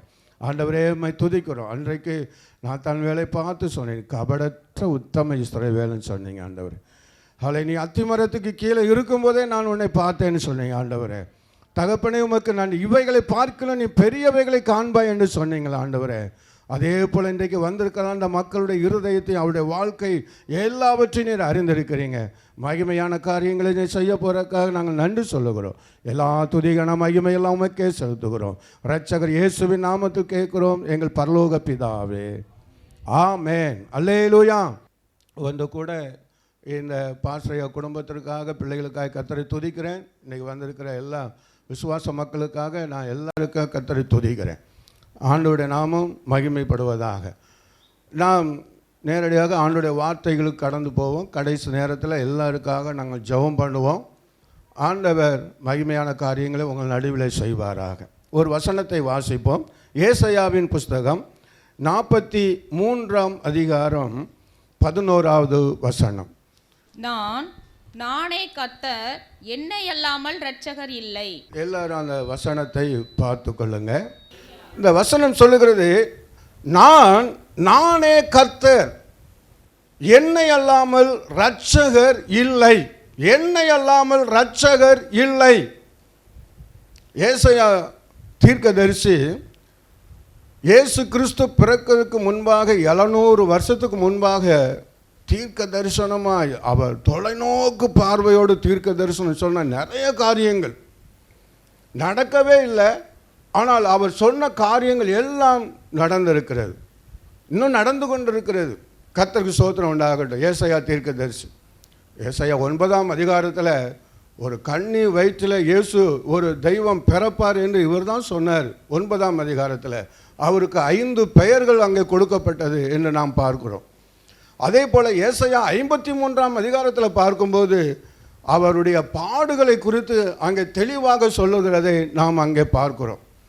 தீர்க்கமாக நடக்கவே இல்லை, இதெல்லாம் இப்படி நடக்குமா? ஆனால் அவர் அப்படி கர்த்தர் சொன்னார். அவ்வளத்தையும் தீர்க்கமாய் சொன்ன ஒரே தீர்க்கதரிசி. ஹோல் பைபிளில், முழு பைபிள்லையும் 66 புஸ்தகம் இருக்குது இது. ஆனால் ஏசாயா புஸ்தகத்தில் 66 ஆகமங்கள் இருக்கிறது. அது சின்ன ஒரு சுவிசேஷ புஸ்தகம் என்று சொல்லுவாங்க. கர்த்தருக்கு ஸ்தோத்திரம் உண்டாகட்டும். 39 அதிகாரம் வரைக்கும் ஐயோ ஐயோன்னு இருக்கும். ஆனால் 40ஆம் அதிகாரத்துக்கு வரும்போது என் ஜனங்களை, முதல் வசனத்திலே சொல்கிறாரு, என் ஜனங்களை ஆற்றுங்கள் தேற்றுங்கள் என்று 40:1 தொடங்குகிறார். 39 பழைய ஏற்பாட்டு அதிகாரத்தை போல, 40 புதிய ஏற்பாட்டு அதிகாரத்தை போல இந்த சுவிசேஷம் ஏசாயாவின் புஸ்தகம் அப்படிப்பட்ட ஒரு புஸ்தகமாக இருக்கிறது. கர்த்தருடைய பரிசுத்த நாமம். அப்படிப்பட்ட ஒரு தீர்க்கதரிசி தேவனை குறித்து சொன்னதான ஒரு காரியம் அங்கே தான் சொல்லப்பட்டிருக்கிறது. நானே கர்த்தர், என்னை அல்லாமல் வேற இரட்சகர் இல்லை என்று அவர் சொல்லுகிறார். வேற தேவன் இரட்சகர் இல்லை. இன்றைக்கு இரட்சகர் என்கிற தலைப்பில் ஆண்டோடைய வார்த்தைகளை உங்களுக்கு சுருக்கமாய் கொடுத்து உங்கள் எல்லாருக்காக நான் ஜெபம் பண்ண போகிறேன். கர்த்தருக்கு ஸ்தோத்திரம் உண்டாகட்டும். இரட்சகர் என்றால் சுருக்கமாக அவருடைய அர்த்தம் விடுவிக்கிறவர், மீட்கிறவர் என்று நான் உங்களுக்கு சொல்லிக் கொடுக்குறேன். சேவியர், இங்கிலீஷில் சேவியர்னு இருக்கிறது. அதில் விடுவிக்கிறவர், மீட்கிறவர் என்று அர்த்தம். இரட்சகர் என்றால் கர்த்தருக்கு ஸ்தோத்திரம் உண்டாகட்டும். பழைய ஏற்பாட்டு நாட்களிலே பார்க்கும்போது இஸ்ரவேல் ஜனங்கள் நடந்து வரும்போது செங்கடல் அவளுக்காக பிரித்து கொடுத்தது, அது ஒரு ரட்சிப்பு என்று சொல்லப்படுகிறது. அதே போல் நிறைய ராஜாக்களை அழித்தொழித்தது காரியங்கள், அந்த பார்வோனுடைய படைகளெல்லாம் அழித்தொழித்தது எல்லாமே அங்கே இரட்சகருடைய அந்த மீட்பின் செயல், விடுதலையின் காரியம் என்று சொல்லப்படுகிறது. கர்த்தருடைய பரிசுத்த நாமம் மகிமைப்படுவதாக. இந்த சுருக்கமாக இன்னும் நம்முடைய தேவனை குறித்து சொல்கிறேன். அந்த ஏசாயா 43ஆம் அதிகாரத்தில் 10வது வசனம் சொல்லுகிறது, கர்த்தருக்கு ஸ்தோத்திரம். நானே அவரென்று நீங்கள் உணர்ந்து என்னை அறிந்து விசுவாசிக்கும்படிக்கு நீங்களும் நான் தெரிந்து கொண்ட என் தாசனும் எனக்கு சாட்சிகளாய் இருக்கிறீர்கள் என்று கர்த்தர் சொல்லுகிறார். எனக்கு முன் ஏற்பட்ட தேவன் இல்லை. அங்க அந்த பிற்பகுதி சொல்ற, எனக்கு முன் ஏற்பட்ட தேவன் இல்லை, எனக்கு பின் இருப்பதும் இல்லை. தேவனுடைய வார்த்தைகள். கர்த்தருக்கு ஸ்தோத்திரம். இருக்கிறாரா இல்லையா? இந்த கொலைப்படியே உங்களுக்கு இருக்கவே கூடாது. தேவன் அவ்வளவு வல்லமையாய் சொல்கிறார் தீர்க்கதரிசி மூலமாக, எனக்கு முன் ஏற்பட்ட தேவன் இல்லை, எனக்கு பின்னால் இருக்க போகிறதும் இல்லை. அதே 43:13 பார்க்கும்போது அங்கே சொல்கிற, நாள் உண்டாகிறதுக்கு முன்னும் நானே இருக்கிறேன். நாள் உண்டாகிறதுக்கு முன்னாலேயே, கிபி அந்த நாள் உண்டாகிறதுக்கு முன்னாலேயே நான் இருக்கிறேன் என்று சொல்லுகிறார். மோசே சொல்ற, நான் இருக்கிறவராக இருக்கிறேன் என்று சொல்லியிருக்கிறார். கர்த்தருக்கு ஸ்தோத்திரம் உண்டாகட்டும். இன்றைக்கி நிறைய கேள்வி இருக்குது. இதுக்கு முன்னால் யார் இருந்தா, இப்போ யார் இருக்கா, இந்த தெய்வம் எப்படி, நிறைய கொஸ்டின் இருக்கிறது. ஆனால் உங்களுக்கு சந்தேகமே வரவே கூடாது. இந்த வசனங்களை நான் உங்களுக்கு சொல்லி காண்பிக்கிறேன். இந்த 43:13 சொல்கிறாரு, நாள் உண்டாகிறதுக்கு முன்னாலேயே நான் இருக்கிறேன், என் கைக்கு தப்புவிக்கத்தக்கவன் இல்லை, நான் செய்கிறதை தடுப்பவனும் இல்லை என்று சொல்லுகிறார். இந்த சபைக்கு ஆண்டவர் வாக்குத்தத்தத்தை இன்னைக்கு கொடுக்கிறார். கர்த்தருக்கு ஸ்தோத்திரம் உண்டாகட்டும். ஹல்லேலூயா. நான் செய்கிறதை தடுப்பவன் யார்? இந்த திருச்சபைக்கு செய்ய போகிறதை தடுக்க ஒருவனாலும் முடியாது. உங்கள் குடும்பங்களுக்கு ஆண்டவர் சொல்லுகிறார், உங்கள் குடும்பங்களுக்கு கர்த்தர் செய்ய போகிறதை ஒருவராலும் தடுக்க முடியாது என்று சொல்லுகிறார். தெளிவாய் பேசுகிறார், அலசடிப்பட்டு அல்ல, தெளிவாய் பேசுகிறார். ஏதாவது சில காரியங்களில் எதிர்பார்த்திருக்கலாம், வந்திருக்கலாம். இன்னைக்கு உங்கள் குடும்பத்தில் தனிப்பட்ட வாழ்க்கையில் ஆண்டவர் அதை தான் சொல்லுகிறார், என் கைக்கு தப்பு வைக்கத்தக்கவன் யார்? ஒருத்தரும் இல்லை, நான் செய்கிறதை தடுப்பவனும் யார் என்று கேட்கிறார். வல்லமை உள்ள சர்வ வல்லமையுள்ள தேவன். யோபுடைய புஸ்தகத்தில் நீங்கள் அவ்வளோ 42 வாசிக்கும் போது, கர்த்தருக்கு ஸ்தோத்திரம் உண்டாகட்டும், இஸ்ரவேல் ஜனங்கள் அங்கே எகிப்தில் அடிமையாக இருந்த பொழுது அவங்க கர்த்தருக்கு ஸ்தோத்திரம் ஆபிரகாமுக்கு சொன்ன வாக்குப்படி 430 வருஷங்கள் அடிமையாக இருப்பார்கள் சொன்ன கர்த்தருடைய வாக்கு தான். அதுக்கு பிறகு அவர்கள் எல்லாம் ஒடுக்கப்பட்ட பொழுது கர்த்தரை நோக்கி அவர் கூப்பிட ஆரம்பிக்கிறார்கள். அவர் தேவன் ஒரு ஊழியரை, மோசையை அவர் ஆயத்தப்படுத்தி இரட்சகனாக கொண்டு போய் நிறுத்திவிட்டார். ஹல்லேலூயா. அப்போ அந்த இரட்சகன் என்ன செய்கிறான்? இஸ்ரவேல் ஜனங்களை விடுவிக்கிறான், விடுதலை பண்ணுகிறான், மீட்டெடுக்கிறான். அதுதான் இரட்சகன். கர்த்தருக்கு ஸ்தோத்திரம் உண்டாகட்டும். அப்போ இன்றைக்கு ஆண்டவர் உங்கள் வாழ்க்கையிலும் நீங்கள் இதுவரைக்கும் இந்த நாட்களில் எந்தெந்த காரியத்துக்கு நீங்கள் ஸ்தோத்திரம் அடிமைப்பட்டிருக்கிறீர்கள், அந்த காரியங்களிலிருந்து கர்த்தர் உங்களை இந்த நாள், இந்த 3வது ஸ்தோத்திர கூட்டம், இந்த நாளிலேயே விசேஷித்த வண்ணமாக கர்த்தர் உங்களை ஆமென் ஸ்தோத்திரம் விடுவிக்க போகிறார், மீட்டெடுக்க போகிறார். ஹல்லேலூயா. அவங்க நான் வேதம் சொல்லுது 430 வருஷம் முடிந்த அன்றைய தினமே அவங்க புறப்பட்டு போயிட்டாங்களாம். ஒரு நாள் முன்ன பின்னெல்லாம் இல்லை. இவங்கெல்லாம் பல சந்ததிகள் வந்துட்டாங்க. கர்த்தர் கொடுத்த வாக்குத்தத்தம் எல்லா சந்ததிகளும் பெற்றவங்களாம் போயிட்டாங்க. ஆனால் தேவன் வாக்குத்தத்தம் கொடுக்கறதுல, வார்த்தை கொடுப்பதில் உண்மை உள்ளவர். 430 வருஷம் முடிந்த அன்றைய தினமே வேதம் தான் சொல்லுது. அப்போ இன்றைக்கு 3வது கூட்டம், இந்த ஸ்தோத்திர கூட்டத்தில் உங்களை எந்தெந்த காரியத்தில் உண்மையாக நீங்கள் எனக்கு விடுதலை வேணும், நான் மீட்கப்பட வேண்டும் என்று நான் சில காரியங்களை சொல்கிறேன். பிறகு அதில் நீங்கள் விரும்பினீங்கன்னா அந்த இரட்சகர் உங்களுக்கும் அதே விடுதலையை கொடுக்க போகிறார், உங்களை மீட்டெடுக்க போகிறார். ஹல்லேலூயா. கர்த்தருடைய பரிசுத்த நாமம் மகிமைப்படுவதாக. நியாயாதிபதிகள் புஸ்தகம் 3ஆம் அதிகாரம் 9வது வசனத்தில் அங்கே என்ன சொல்லப்பட்டிருக்கிறது என்றால், ஒத்னியேல் என்னும் இரட்சகனை கர்த்தர் எழுப்பினார் என்று இருக்கிறது. நியாயாதிபதிகள் 3:9 ஒத்னியேல் என்கிற இரட்சகனை கர்த்தர் எழும்ப பண்ணினாராம். என்ன காரணம்? இஸ்ரவேல் ஜனங்கள் அங்கே சொல்லப்பட்டிருக்கிறது மெசொப்பொத்தாமியா ராஜா கையில் மாட்டிக்கிட்டாங்க. காரணம் என்ன அப்படின்னா, இவங்க பண்ணுற தப்பில் தான் போய் மாட்டுவாங்க, கர்த்தரே ஒப்பு கொடுத்துருவார். காரணம், இவங்க கர்த்தரை விட்டு விக்கிரக ஆராதனைக்கு நேராக கடந்து போயிடுவாங்க. கர்த்தரை விட்டு விக்கிரக ஆராதனை நேராக கடந்து போன உடனே, இவரை விட்ட உடனே, அப்படியா என்னை விட்டு போகிறீங்களா, சரி நீ நல்ல விசாலமாக இருக்கிறதுனால தானே இப்படி என்னை விட்டு போகிற அப்படி சொல்லி ஒரு எதிரியை கையில் கொண்டு எழுப்பி விட்டுருவார். மெசொப்பொத்தாமியா ராஜாவை எழுப்பி விட்ட உடனே அவங்க கையில் நல்லா மாட்டிக்கிட்டாங்க. கர்த்தருக்கு ஸ்தோத்திரம் உண்டாகிடும். இவன் பிறகு என்ன முறையிட அவங்க நெருக்கப்பட்ட உடனே பிறகு கூப்பிட ஆரம்பிக்கிறாங்க. அப்போ தேவன் என்ன மனஸ்தாபப்படுகிறார், இறக்கப்படுகிறார், அவங்களுக்கு ஒரு இரட்சகனை எழும்ப பண்ணுகிறார். அங்கே ஒத்னியேல் என்கிறதான அந்த இரட்சகனை கர்த்தர் எழும்ப பண்ணி அந்த மெசொப்பொத்தாமியா ராஜா கையிலிருந்து அவர்களை விடுவிக்கிறார் என்று பார்க்கிறோம். இரட்சகருக்கு செய்கிற வேலைகள் இதுதான். விடுதலையாக்குறாங்க, மீட்டு எடுக்கிறாங்க. ஒவ்வொரு வார்த்தைக்கும் ஒவ்வொரு அர்த்தம் இருக்கிறது. அவர் சொன்ன ஒவ்வொரு காரியத்துக்கும் ஒவ்வொரு பிரசங்கம் பண்ணலாம். அதில் ஒன்று சொல்கிறாரு, அவர் என்னுடைய இரட்சகர், தேவன் என்னுடைய இரட்சகர்னு சொல்கிறார். அவர் பல இடங்களில் தாவீது தன்னை அவர் இரட்சகர் என்று அவர் சொல்லுகிறதாக பார்க்கிறோம். அப்போ பழைய ஏற்பாட்டு காலங்களில் இரட்சகர்களை கர்த்தர் எழுப்புகிறார். தன்னுடைய ஜனங்களை விடுவிப்பதற்காக பாவம் செய்து அவர்கள் பின்வாங்கி போய் விக்கிரக ஆராதனை செய்து அவர்கள் தன்னை விட்டு வெளியே போகும்போது அவர்களை திருப்பவும் கொண்டு வர வேண்டும் என்கிறதான ஒரு சிக்ஷை கொடுப்பதற்காக ஒரு கூட்ட ஜனங்களை எழுப்பி விட்டுறது ஆண்டவர். அந்த ஜன கூட்டம் இவர்களை அடிமைப்படுத்தி நெருக்கம் கொடுக்கிறார்கள். அந்த நெருக்கத்தின் அடிப்படையில் திரும்பவும் அவர்கள் ஆண்டவரை நோக்கி கூப்பிடும்போது இரட்சகர்களை எழுப்புகிறார். தேவன் அந்த ஒரு தனி நபர்களுக்கு தன்னுடைய வல்லமையை அதிகமாய் கொடுக்கிறார், ஞானத்தை கொடுக்கிறார். அவர்கள் ஒருவராக நின்று கர்த்தருக்கு ஸ்தோத்திரம் அந்த ஜனங்களை, இஸ்ரவேல் ஜனங்களை அவர்கள் இரட்சகனாக நின்று முன்னால் நின்று விடுதலை எடுக்க நாம் பார்க்கிறோம். கர்த்தருடைய பரிசுத்த நாமம் மகிமைப்படுவதாக. இப்போ இந்த புதிய ஏற்பாட்டு காலத்துக்கு நம்ம வரப்போகிறோம். இந்த புதிய ஏற்பாட்டு காலத்தில் பல இரட்சகர்களை கர்த்தர் எழுப்பவில்லை. நல்லா கவனிச்சுக்கிடுங்க. இப்படி ஒவ்வொரு இரட்சகரை எழுப்பவில்லை.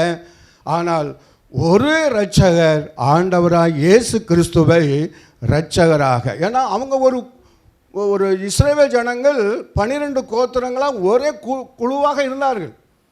அதனால் அவங்களுக்கு ஒரு இரட்சகன் போதும். ஆனால் இப்போ அந்த கூட்டங்கள் இல்லை.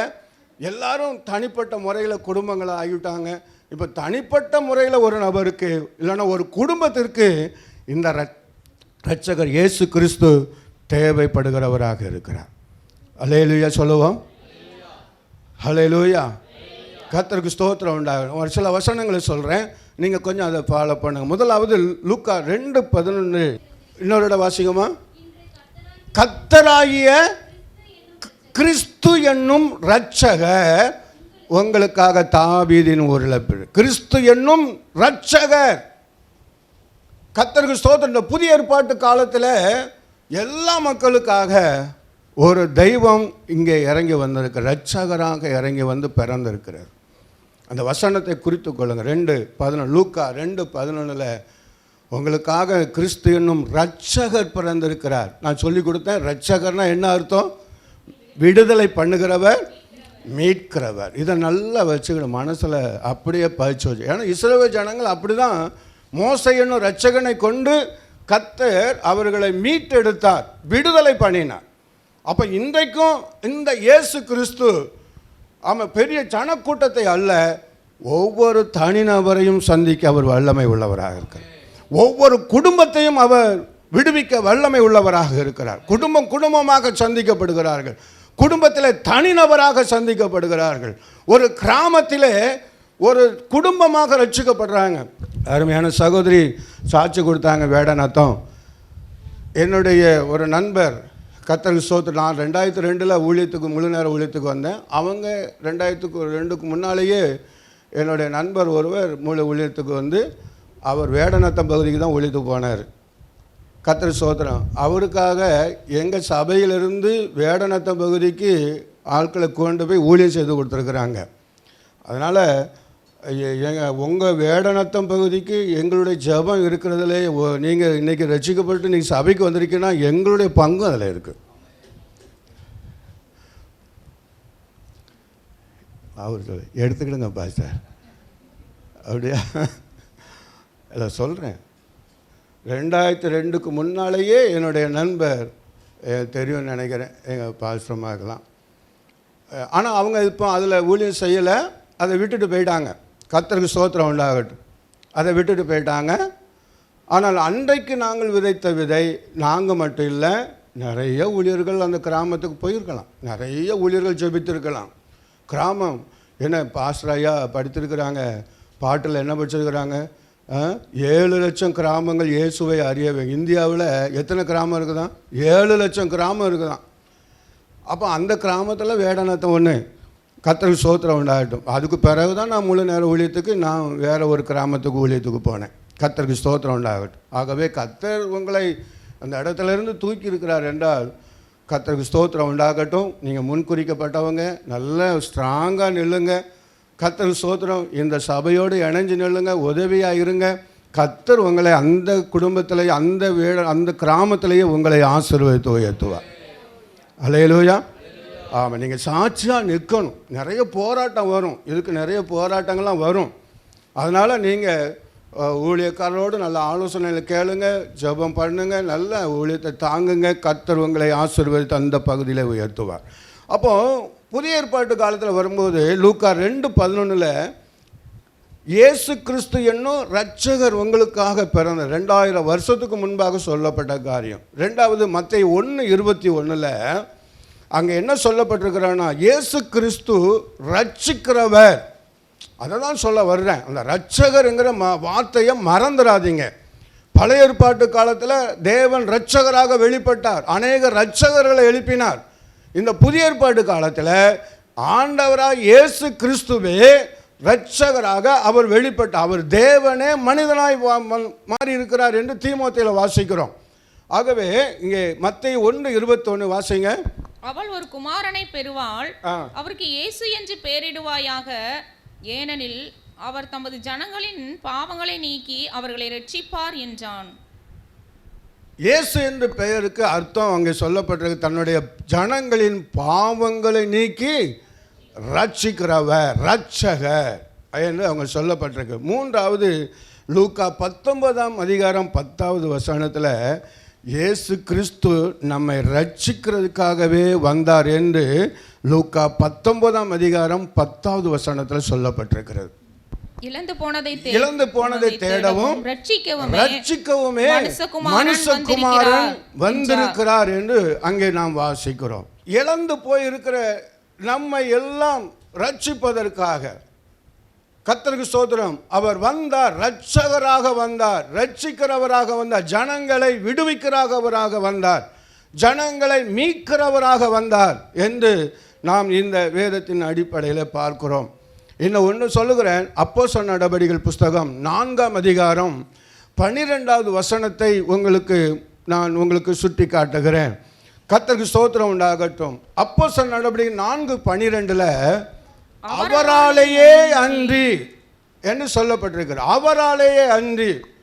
நாங்கள் எங்கள் சபை மக்களுக்கு சொல்லி கொடுத்துருக்கிறேன், அவராலேயே அன்றி இருக்கிற இடத்துல இயேசு கிறிஸ்துவாலேயே அன்றி நீங்கள் எழுதிக்க மேலே அப்படின்னு நான் சொல்லியிருக்கிறேன். அந்த வார்த்தைக்கு அதுதான் அர்த்தம்.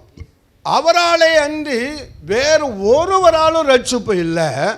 நாம் ரட்சிக்கப்படும்படிக்கு வாசிமா அவர் ரட்சிக்கப்படும்படிக்கு, நாம் ரட்சிக்கப்படும்படிக்கு வானத்தின் கீழெங்கும், நல்லா கவனிங்க, வானத்தினுடைய கீழெங்கும் மனுஷர்களுக்குள்ளே அவருடைய நாமமே அல்லாமல், அவருடைய நாமம்னா இயேசு கிறிஸ்துவின் பெயரே அல்லாமல் வேறொரு பெயர் கட்டளையிடப்படவே இல்லை. யாராலையும் ரட்சிக்கப்பட முடியாது. அவராலே அன்றி, இயேசுவாலே அன்றி வேறு ஒருவராலும் ரட்சிப்பு இல்லை. உன்னை மீட்பதற்கு, உன்னை விடுதலை பண்ணுவதற்கு இயேசு கிறிஸ்து என்கிற ரட்சகர் தான் இன்றைக்கு உலகத்தில் தேவன் அறிமுகப்படுத்தி இருக்கிறார். வேற ஒரு எந்த பெயரும் எந்த நாமமும் கட்டளையிடப்படவில்லை, கமாண்டு கொடுக்கல. இயேசு கிறிஸ்து நாமம் மாத்திரமே. ஆகவே இன்றைக்கு இந்த எல்லாம் மனசில் வச்சுக்கிட்டு, இயேசு கிறிஸ்து என்னும் ரட்சகர், அவர் ரட்சிக்கிறவர். கர்த்தருக்கு ஸ்தோத்திரம் உண்டாகட்டும். இழந்து போனதெல்லாம் தேட வந்தவர் ரட்சகர். அவரால் என்று வேறு ஒருவராலும் ரட்சிப்பு இல்லை. இப்போ இந்த ரட்சகர் இயேசு கிறிஸ்து உங்களுடைய வாழ்க்கையில், நான் இன்றைக்கு ஜெப வீட்டுக்கு வந்திருக்கிற உங்களுடைய வாழ்க்கையில் அவர் ரட்சகர் என்ன செய்ய போகிறார்? இந்த உலகத்துக்கு வந்தவர், அவர் ரட்சகராக வந்தவர் என்ன செய்கிறார்? எதில் இருந்தெல்லாம் மீட்டெடுக்கிறார்? எதில் இருந்தெல்லாம் விடுதலை கொடுக்கிறார்? இன்னைக்கு ஜனங்கள் அன்றைக்கு ஒவ்வொரு தேசம் மக்களுக்கு மத்தியில் போய் சிக்கிக்கிட்டாங்க. இன்றைக்கு சொல்லுகிற அந்த ரட்சகர் இயேசு கிறிஸ்து, கலாத்தியர் 3:13 சொல்லுகிறது, அவர் மரத்திலே தூக்கப்பட்ட எவனும் சபிக்கப்பட்டவன் என்று எழுதியிருக்கிற பிரகாரம் கிறிஸ்து நமக்காக சாபமானார். அருமையான சகோதரியே, தொடர்ந்து வருகிற உன் குடும்பத்தில் இருக்கிற பிரச்சனைகள், தொழிலில் முடக்கங்கள், கர்த்தருக்கு ஸ்தோத்திரம் உண்டாகட்டும், நிம்மதி இல்லை, சமாதானம் இல்லை, இந்த சாபங்கள் எங்கிருந்து வருது தெரியுமா? நீ நினைக்கலாம், நான் ஒரு தப்பு பண்ணலையே, எனக்கு ஏன் இந்த போராட்டங்கள் நீ நினைக்கலாம். ஆனால் உபாகமம் யாத்திராகமம் 20ஆம் அதிகாரத்தில் அவர் 10 கற்பனைகளை சொல்லும்போது, முதல் கற்பனையை சொல்லும்போது அவர் சொல்கிறாரு, என்னை விட்டுட்டு நீ வேற தெய்வத்தை கும்பிட்டேன்னா நான் என்ன செய்வேன்னா, ஸ்தோத்திரம், ஆமே ஸ்தோத்திரம், 4வது தலைமுறை வரைக்கும் நான் உன்னை விசாரிக்கிறவனாக இருக்கிறேன்னு சொல்கிறார். சாபம் எப்படி வருது தெரியுமா? உண்மையான ஒரு தெய்வத்தை, ரட்சகர் தேவன் இயேசுவை விட்டுட்டு நாம் மனம் போன போக்கில் என்ன கண்டதை காட்சி கொண்டதை கோலம் சொன்னது போல எத்தனை தெய்வத்தை நாம் அறிந்திருக்கிறோம். அதனால் தேவன் அங்கே சொல்கிறாரு, என்னை விட்டுட்டு நீ வேறு ஏதாவது நீ ஆராய்ச்சனா நான் 4வது தலைமுறை வரைக்கும் விசாரிப்பேன். இன்றைக்கி நிறைய பேர் குழப்பம், நான் ஒரு தப்பு பண்ணலையே, நான் நல்லா தானே இருக்கிறேன், ஏன் என் வாழ்க்கையில் பிரச்சனை, ஏன் போராட்டம்? நல்ல பிள்ளைகளை கட்டி கொடுத்துருப்பாங்க, வலை விட்டியாக உட்காந்துருவாங்க. சாபந்தான் இது, வேறு ஒன்றுமே கிடையாது. கர்த்தருக்கு ஸ்தோத்திரம். மரணங்கள், துர்மரணங்கள், இதெல்லாம் வருகிற நல்ல கடை போய்கிட்டு இருக்கும், நல்ல லாபம் நல்லா போய்கிட்டு இருக்கும், திடீர்னு எல்லாம் முடங்கி போயிடும். சாபத்தினால தான். என்ன தெரியுமா? 4வது தலைமுறை. நான் இன்றைக்கி நான் சொல்கிறேன், நீங்கள் இப்போ 4வது தலைமுறை. நீங்கள் சொல்லுங்கள், எத்தனாவது தலைமுறை? கரத்தை உயர்த்தி சொல்லுங்கள். நீங்கள் எல்லோரும் யாருனாலும் சரி, நீங்கள் சொல்லுங்கள், கையை வச்சு சொல்லுங்கள், நீங்கள் எத்தனாவது தலைமுறை? நீங்கள் 4வது தலைமுறை. அப்போ இப்போ 3வது தலைமுறை யார்? அப்பா. சொல்லுங்கள், சத்தமாக சொல்லுங்கள், தெரிஞ்சதை சொல்லுங்கள். அப்பா, சரிதானா? 3வது தலைமுறை அப்பா. 2வது தலைமுறை தாத்தா. முதல் தலைமுறை சொல்லுங்கள், அதுக்கு என்ன உறவு? பூட்டன் தாத்தா அப்பா நீங்கள். இது 4வது தலைமுறை. இப்போ நீங்கள் புரிஞ்சிருப்பீங்க, 4வது தலைமுறை வரைக்கும் நான் விசாரிக்கிறேன்னு சொன்னால் உன்னுடைய வாழ்க்கையில் நீ சரியாக தான் வாழ்ந்திருப்ப. ஆனால் வேறு எங்கே கிடக்கு தெரியுமா? சொல்லுங்கள், புரிஞ்சுட்டா அவங்களுக்கு? சத்தியம் இது தாங்க. இன்றைக்கி நிறைய பேருக்கு புரியலை. இன்றைக்கி வேறு எங்கே கிடக்கு? அவங்க ஆண்டவரை விட்டுட்டு ஒன்று ஆண்டோடைய பிள்ளையாக இருப்பாங்க, அவங்க பேர் தானியலாக இருக்கும், என்னெல்லாம் பேர் ஆண்டோடைய பைபிளில் வச்சு பேரெல்லாம் வச்சுட்டு என்னெல்லாமோ நல்லா இருந்திருப்பாங்க. பிறகு பின்வாங்கி போய் ஆண்டவர்கிட்டயே தூர போயிருப்பாங்க. அந்த தலைமுறையில் அங்கேருந்து சாமி ஆடுற குடும்பம், கோயிலில் பூசாரிகள், குறி சொல்கிறவங்க, இதில் அப்படியே வந்து 4வது தலைமுறை இப்போ நீங்கள் வேதனைப்பட்டுக்கிட்டு இருப்பீங்க. இந்த சாபத்தை அவர் என்ன சொல்கிறாருன்னா, இதை நீ விட்டுட்டு நீ என்ன ஏற்றுக்கொள்வாய் என்றால் நான் 1000 தலைமுறை வரைக்கும் நான் உனக்கு இரக்கம் பாராட்டுகிறவனாக இருப்பேன்னு சொல்லி அந்த அதிகாரத்தில் வாசிக்கிறோம். அப்போ நான் என்ன சொல்கிறேன், நீங்கள் எத்தனாவது தலைமுறை? உங்கள் பிள்ளைகள் இருப்பாங்கள்ல, உங்கள் பிள்ளைகளுக்கு உங்கள் சாபம் பெயரக்கூடாது. நான் சொல்கிறேன் உங்களுக்கு, உங்கள் பிள்ளைகளுக்கு நீ பாதுகாப்பாக இருக்கணும்னா நீங்கள் இயேசுவுக்கு உங்கள் வாழ்க்கையை ஒப்பு கொடுத்துருங்க. அந்த ரட்சகர் இயேசுவை ஏற்றுக்கொள்ளுங்க. சாபத்தையெல்லாம் ஏற்றுக்கொண்டு அந்த இயேசுவை ஏற்றுக்கொள்ளுங்க. அவர் ரத்தத்தினால கழுவப்படுங்க. அவரை ஏற்றுக்கொள்ளுங்க, வெளியே வைக்காதீங்க, உங்கள் இருதயத்தில் ஏற்றுக்கொள்ளுங்க. அவர் மீட்கிறவர், ரட்சகர். இன்றைக்கி அந்த சாபத்திலிருந்து உன்னை தூக்கி எடுக்க, உன் குடும்பத்தில் இருந்து அந்த 4ஆவது தலைமுறையில் இருக்கிற வேரெல்லாம் அறுத்து போட்டு எல்லாத்தையும் மாற்றி உன்னை புதிய ஒரு குடும்பமாய் ஆசீர்வதிக்கிறதுக்கு ஆண்டவர் இன்றைக்கு வந்திருக்கிறார். நீ நல்லா புரிஞ்சுக்கிடுங்க. கர்த்தர் ஸ்தோத்திரம். நீங்களும் இயேசுவை ஏற்றுக்கொள்ளாமல் உங்கள் இஷ்டத்துக்கு அலைஞ்சிங்கன்னா நீங்கள் 3ஆவது தலைமுறையாக மாறிடுவீங்க. உங்கள் பிள்ளைகள் 4ஆவது தலைமுறையாக போயிடக்கூடாது. வாழையடி வாழையாக அங்கே போயிடாமல் உங்களோடே நின்று கிடட்டும். உங்களோடே நின்று நீங்கள் அதுக்கு ஒரு முற்றுப்புள்ளி வச்சுருங்க. இயேசுவை ஏற்றுக்கொள்ளுங்க. கண்டிப்பாகவே ஆண்டவர் உங்கள் குடும்பத்தில் பின்ன என்ன காரியம் அவங்க செஞ்சாலும் அதையெல்லாம் மாற்றி உங்களை ஆசீர்வதிக்க, விடுதலை பண்ண, உங்களை மீட்டெடுக்கிறதுக்கு இரட்சகராக இன்றைக்கு ஆண்டவர் வந்திருக்கிறார். உங்களை உட்கார வச்சு ரொம்ப தூரத்துலேருந்து கொண்டு வரைச்சு உட்கார வச்சு சத்தியத்தை உங்களுக்கு எளிதாய் போதித்து கொடுக்குறார். கர்த்தருக்கு ஸ்தோத்திரம் உண்டாகட்டும். அருமையான தேவனுடைய பிள்ளைகளை, அவர் அந்த சாபத்திலிருந்து அவர் விடுவிக்கிறவர், மீட்டெடுக்கிறவர். 2வது பாவத்திலிருந்து மீட்டெடுக்கிறவர், விடுதலை பண்ணுகிறவர், பாவத்திலிருந்து மீட்டெடுக்கிறவர், பாவத்திலிருந்து ரட்சிக்கிறவர். நீங்கள் வேதத்தில் நீங்கள் வாசித்து பார்த்தீங்கன்னா நிறைய காரியங்கள் இருக்குது. ஆனால் ஒன்றே ஒன்று சொல்கிறேன். அங்கே லூக்கா 7ஆம் அதிகாரம் 36லேருந்து 50ஆம் வசனம் வரைக்கும் நான் போன ஞாயிற்றுக்கிழமை சாயங்கால நேரத்தில் வீட்டுக்கூட்டத்தில் இந்த வார்த்தைகளை பகிர்ந்து கொண்டேன். அங்கே லூக்கா 7ஆம் அதிகாரம் 36லேருந்து 50ஆம் வசனத்து வரைக்கும் நீங்கள் பார்த்தீங்கன்னா அங்கே ஒரு பரிசேயன் இயேசு கிறிஸ்துவையும் சீசர்களையும் விருந்துக்கு அழைத்திருக்கிறான். அங்கே விருந்து தடப்படலாம் நடந்துகிட்டு இருக்கு. ஆனால் அங்கே என்ன ஒரு சம்பவம் நடக்க ஆரம்பிக்குது. என்னென்னா, ஒரு சகோதரி விறுவிறுன்னு உள்ளே வந்துட்டா. அது இன்விடேஷன் கொடுக்காம அலையாத விருந்தாளி.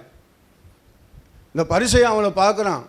அந்த பரிசையனுக்கு இந்த சகோதரியை பற்றி தெரிஞ்சிருக்கு. ஊர் முழுக்க உள்ள பாவி இவா அப்படின்னு எல்லாம் தெரிஞ்சு இவ நேராக என்ன செஞ்சுட்டா, இயேசு கிறிஸ்துவுக்கு பின்னால் நின்றுட்டா. கர்த்தருக்கு ஸ்தோத்திரம் உண்டாகட்டும். அவளுக்கு நல்லா கவனிச்சு, சாப்பாடு அங்கே திராட்சை ரசம் தான் முக்கியமாக பரிமாறுவாங்க. பழைய ஏற்பாட்டு காலத்தில் திராட்சை ரசம், முதல் தரமான திராட்சை ரசம் எல்லாம் இருக்கும். அப்போ அது அவளுக்கு சாப்பாடு முக்கியம் இல்லை. அவளுக்கு எனக்கு இப்போ என்னுடைய பாவத்திலிருந்து என்னை மீட்டு எடுக்கணும், எனக்கு ஒரு விடுதலை வேணும், ஒரு மீட்பு வேணும்னு சொல்லிட்டு அவள் நேரம் எங்கே போயிட்டா, அந்த இரட்சகர்கிட்ட போயிட்டா. ஆனால் இந்த பரிசேயன் தனக்குள்ளே என்ன சொல்கிறான்னா, இவர் ஒரு தீர்க்கதரிசியாக இருந்திருந்தான்னா தன்னை தேடி வந்திருக்கிறவர் தொடுகிறவர் இன்னார் என்று அறிந்திருப்பாளே என்று மனசுக்குள்ளே நினைக்கிறான் இந்த பரிசேயன். நீங்கள் அந்த வசனத்தெல்லாம் வீட்டில் போயெல்லாம் வாசித்து பாருங்கள். மனசுக்குள்ளே நினைக்கும் போதே அதை வெளியரங்கமாக இயேசு கிறிஸ்து அறிஞ்சிட்டார். ஏன்னா எல்லாம் தான் அவருக்கு வெளியரங்கமாக தானே, எல்லாம் வெளியரங்கமாக தான் இருக்கும். இன்றைக்கு நீங்கள் என்ன மனசில் நினச்சிக்கிட்டு இருக்கிறீங்களோ ஆண்டவர் தெளிவாக சொல்லிடுவார். அப்போ அந்த பரிசேயன் மனசுக்குள்ளே நினச்சிருக்கிறத வெளியரங்கமாக பார்த்துட்டு அவர் சொல்ல ஒரு சின்ன ஒரு குட்டி ஒரு உதாரணத்தை சொல்கிறாரு. சொல்லி கொடுக்கும்போது என்ன சொல்கிறான், ஒரு 500 ஒரு பெரிய பணக்காரன், அவன்கிட்ட ஒருத்தன் 500 வெள்ளி காசும் இன்னொருத்தன் 50 வெள்ளி காசு, இது 2 பேரும் கடன் பட்டிருந்தாங்க. 2 பேருக்கும் கொடுக்க நிர்வாகம் இல்லை. 500 வெள்ளி காசு வாங்கினவனுக்கும் கொடுக்க நிர்வாகம் இல்லை, 50 வெள்ளி காசு வாங்கினவனுக்கும் கொடுக்க நிர்வாகம் இல்லை. அதனால் கூப்பிட்டு 2 பேர்த்தையும் மன்னிச்சு விட்டுட்டான். அப்போ 2 விதத்தில் யார் அதிகமாக அன்பு கூறுவாங்க அப்படின்னு ஒரு கேள்வி கேட்குறாரு. கேட்ட உடனே அந்த பரிசேயன் தெளிவாக சொல்கிறான், எவனுக்கு அதிகமாக 500 வெள்ளி காசில் அதை மன்னிச்சாங்கல்ல அவன் தான் அதிகமாக அன்பு கூறுவான் அப்படின்னு சொன்ன உடனே, சரி இதெல்லாம் நீ சரியாக நிதானிச்சுட்ட அப்படின்னு சொல்லி இந்த சகோதரியை பார்க்குற. நான் வீட்டுக்குள்ளே வரும்போது யூத பாரம்பரியத்தின்படி என் காலுக்கு கழுவுறதுக்கு நீ தண்ணி கொடுக்கணும், என்ன என் தலைக்கு நீ ஒலிவ எண்ணெய் வைக்கணும், என் முகத்தில் நீ முத்தம் கொடுக்கணும், இதெல்லாம் நீ செய்யலை. என்னை வரவேற்கிறதுக்கு நீ இதெல்லாம் செய்யலை. ஆனால் இந்த சகோதரியை பார்க்குறீல்ல, அவள் என்ன செய்கிறா, தன்னுடைய கண்ணீர்னால் என் பாதத்தை கழுவி தன்னுடைய கூந்தல், பெண்களுடைய கூந்தல் மகிமை சொல்லப்பட்டிருக்கு, தன்னுடைய மகிமையெல்லாம் தாழ்மையாக அவருடைய பாதத்தில் கொண்டு வந்துட்டான். அருமை தேவ பிள்ளையே, உனக்கு ஆண்டவர் அற்புதம், உன் பாவத்திலேருந்து விடுதலை பண்ணுனா முதலாவது உன்னுடைய பெருமையெல்லாம் ஒழிஞ்சு போகட்டும். இவ என்ன செய்கிறா, அந்த தன்னுடைய கண்ணீர்னால் அவருடைய பாதத்தை கழுவிட்டு அந்த தன்னுடைய கூந்தல்னாலேயே கழுவி தொடைக்கிறா என்று பார்க்குறோம். அதுக்கு பிறகு அவருடைய பாதத்தை முத்தம் செய்கிறா. அந்த முத்தம் செய்கிறதுக்கு அவர் ஆராதனை செய்கிறதுக்கு அர்த்தம், துதிக்கிறதுக்கு அர்த்தம், கர்த்தர் சோத முத்தம் கொடுக்குறா. 2வது கடைசியில் அவள் கொண்டு வந்திருந்த நல்ல பெர்ஃப்யூம் அதை உடைச்சி காலில் ஊற்றுறா. கர்த்தருக்கு சோத்திரம். இதுக்கு இடையில் பார்த்தீங்கன்னா நான் அடிக்கடி சொல்லிடுவேன், இந்த வேத பகுதியில் மாத்திரம் இயேசு கிறிஸ்துவும் பரிசேயனும் தான் அந்த பொண்ணை பற்றி பேசியிருக்கிறாங்களே தவிர இந்த பொண்ணு ஒரு வார்த்தை கூட இயேசுகிட்ட ஒரு வார்த்தை பேசலை. நீங்கள் வீட்டில் போய் பாருங்கள், இந்த பொண்ணு ஒரு வார்த்தை பேசலை. ஆனால் செய்கையின் மூலமாக தன்னுடைய பாவத்தை எல்லாம் அவள் உணர்ந்தாள் என்று பார்க்குறோம். நான்லாம் பெரிய நான் குடிகாரங்க. 1987க்கு முன்னாலெல்லாம் அதுக்கு பிறகு தான் இயேசுவை ஏற்றுக்கொண்டேன். நான் அதுக்கு முன்னால் குடிப்பேன், நல்லா குடிப்பேன். என்னோடய நண்பர்களோடு சேர்ந்து குடித்து ரோட்டில் தான் படுத்து கிடப்போம். எல்லாருமே பார்த்து எல்லோரும் என்ன செய்வாங்கன்னா துப்பிட்டு போயிருப்பாங்க. இதை பயிலுது பாரு அப்படின்னு சொல்லி எங்களெல்லாம் துப்பிட்டு போயிருப்பாங்க. ஆனால் என்னுடைய தேவன், என்னுடைய இரட்சகர் அவங்க பார்க்குற விரோதமாக பார்க்கல. ஆண்டவர் என்னை ஒரு விசுவாசியாக பார்த்தாரு, என்னை ஒரு ஊழியக்காரனாக பார்த்தாரு, அதுக்கு மேலாக என்னை ஒரு மிஷினரியாக பார்த்துருக்கிறார். எனக்குள்ளே இருக்கிற காரியம் இல்லை. இன்றைக்கி ஆண்டவர் என்னை ஊழியக்காரனாய் மாற்றியிருக்கிறார். இன்றைக்கு ஆண்டவர் ஏற்றுக்கொண்ட பிறகு இன்னைக்கு ஊழியக்காரனாக மாற்றிருக்கிறாரு. நம்முடைய இந்தியாவில் இருக்கிற சில மாநிலங்களுக்கெல்லாம் மிஷினரியாக கர்த்தர் என்னை கொண்டு போயிருக்கிறார். கர்த்தருக்கு ஸ்தோத்திரம். கேரளா, ஆந்திரா, ராஜஸ்தான், உத்தரப்பிரதேசம், டெல்லி, இன்னும் குஜராத் 2 தடவை போயிருக்கிறேன். இப்படி மகாராஷ்டிராவுக்கு போன தடவை போயிருந்தேன். கர்த்தருக்கு ஸ்தோத்திரம். இந்த அடுத்த மாதம் பஞ்சாபுக்கு போகிறேன். வருஷத்துக்கு ஒரு தடவை இப்படி ஆண்டவர் எங்களை நான் யார், நான் குடிகாரனாக இருந்தேன். 1987 எல்லோரும் என்னை ஒரு குடிகாரனாக பார்த்துருப்பாங்க. ஆனால் என் தேவன் மாத்திரம்தான் என்னை ஒரு ஊழியக்காரன் கிடக்கான் இப்படி அப்படின்னு சொல்லி தான் என்னை பார்த்து அவருடைய பிள்ளையாக அவர் எனக்கு நேராக கரம் நீட்டின போது அவருடைய கரத்தை நான் பிடிச்சிக்கிட்டேன். என்னை மீட்கிறவர், என்னை விடுதலை பண்ணுகிறவர், எனக்கு ஏன்னா நான் அதிலேருந்து குடியிலேருந்து விடுதலை பெற என்னால் முடியாது, குடிக்கு அடிமை. ஆனால் ஆண்டவர் தன்னுடைய இரட்சகர் இயேசு என்னும் இரட்சகர் எனக்கு நேராக கரத்தை நீட்டின போது அந்த கரத்தை உறுதியாக பிடிச்சிட்டேன். அன்னைக்கு பிடிச்ச பிடி தான் இன்றைக்கி ஆண்டவர் என்னை அதிலிருந்து தூக்கி என் இயேசு எனக்குள்ளே வந்த பிறகு தான் எனக்குள்ளே இருந்த குடி வெறியெல்லாம் ஓடியே போயிட்டு. கர்த்தருக்கு ஸ்தோத்திரம் உண்டா. இயேசுங்கிற ஒளி எனக்குள்ளே வரும்போது இருளான காரியங்கள்லாம் வெளியே ஓடியே போய் வச்சு அந்த இரட்சகர் என் வாழ்க்கையை மாற்றி போட்டார். ஒரு குடிகாரனாக இருந்தவன் கர்த்தருக்கு ஸ்தோத்திரம் உண்டாகட்டும். எல்லாரும் வெறுத்து ஒதுக்குனவங்க. கர்த்தருக்கு ஸ்தோத்திரம். எங்கள் அக்காலாம், எங்கள் அம்மா இறந்துட்டாங்க. எங்களுடைய சின்ன வயசில் 10 வயசில் எங்கள் அப்பா இறந்துட்டாங்க. எனக்கு கல்யாணம் முடியறதுக்கு முன்னால் என்னுடைய 26வது வயசில் எங்கள் அம்மாவும் இறந்துட்டாங்க. எங்கள் அக்கா கஸ்டடிக்குள்ளே நாங்கள் போயிட்டோம். எங்களை அவங்க தான் வழி நடத்துகிறாங்க. அந்த எங்கள் அம்மா இறந்த வீட்டுக்குள்ளே நான் குடிகாரனாக இருக்கும்போது தான் எங்கள் அக்காலாம் என்ன சொன்னாங்கன்னா, உங்களால் தான் என்னையும் எங்கள் அண்ணனையும் வச்சு சொன்னேன், உங்களால் தான் எங்கள் அம்மாலாம் இறந்துட்டாங்க அப்படின்னு சொல்லிட்டு எங்கள் வீட்டில் இருந்து அவங்க போட்டோவெல்லாம் எடுத்துகிட்டு போயிட்டாங்க. அப்போ எப்படி இருக்குன்னு பார்த்துக்கிடுங்க. எங்களை பார்த்துருக்கேன். அவங்க ஃபோட்டோ, எங்கள் அக்கா ஃபோட்டோ, எங்கள் அத்தான் இருந்த ஃபோட்டோக்கள், அவங்க பிள்ளைகள் ஃபோட்டோலாம் இருந்துச்சு. அந்த இறந்த வீட்டுக்குள்ளே உங்களால் தான் இருந்துட்டு அவங்க ஃபோட்டோலாம் எடுத்துகிட்டு போயிட்டாங்க. அன்றைக்கு அழுது ஆண்டவருக்கு, அன்றைக்கு தான் இயேசுவுக்கு என்னை ஒப்பு கொடுக்கும்போது ஆண்டவர் தம்முடைய வார்த்தையினால் என்னை தொட்டார். ஏசாயா 49:15 சொல்ல, ஸ்திரியானவள் தன் கற்பத்தின் பிள்ளைக்கு இறங்காமல் தன் பாலகனை மறப்பாளோ, அவர்கள் மறந்தாலும் நான் உன்னை மறப்பதில்லைன்னு சொன்ன வார்த்தை எனக்கு நேராக வந்த பொழுது அவரை நான் உறுதியாக பிடிச்சிக்கிட்டேன்.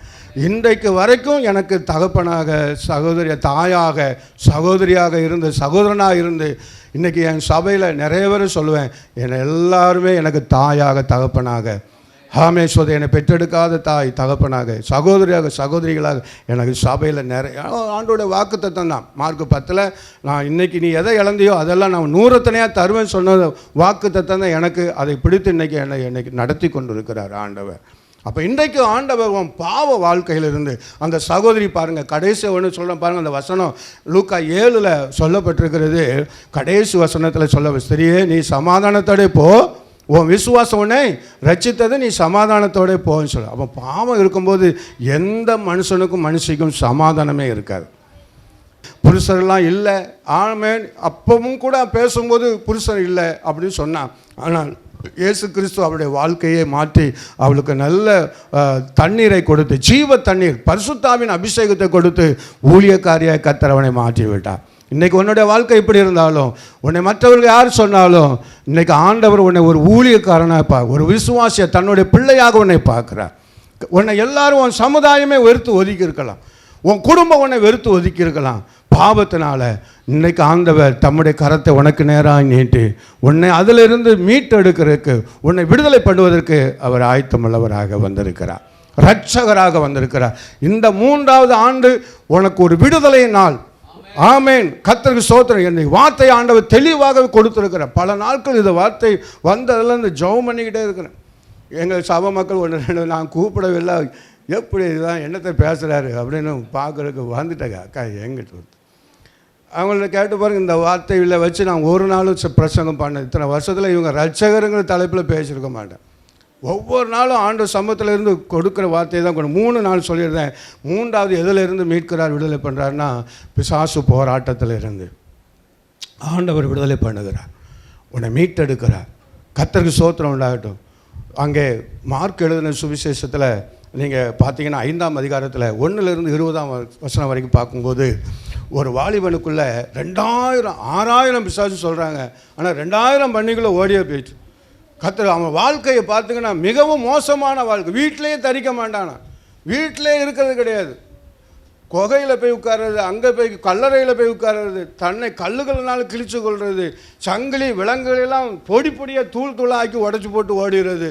இன்றைக்கி நிறைய வாலிபர்கள் பார்த்திங்கன்னா நிலைமை இதுதான், வீட்டிலையே இருக்க மாட்டாங்க. பாவம்.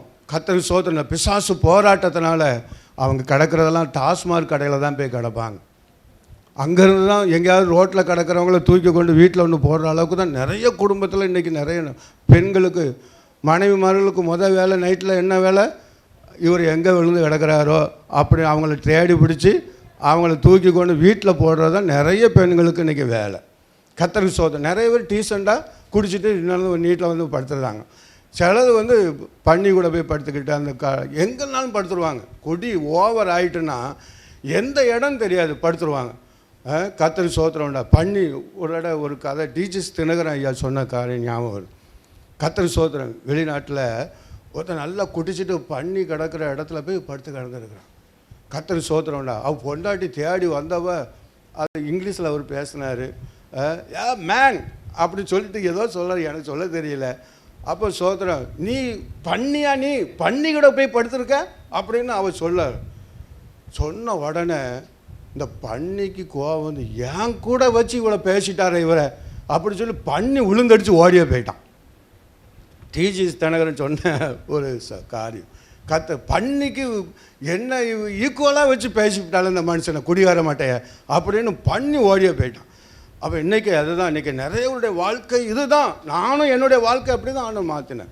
இன்றைக்கி இந்த பிசாசுடைய போராட்டம் கர்த்தருக்கு ஸ்தோத்திரம் உண்டாகும்.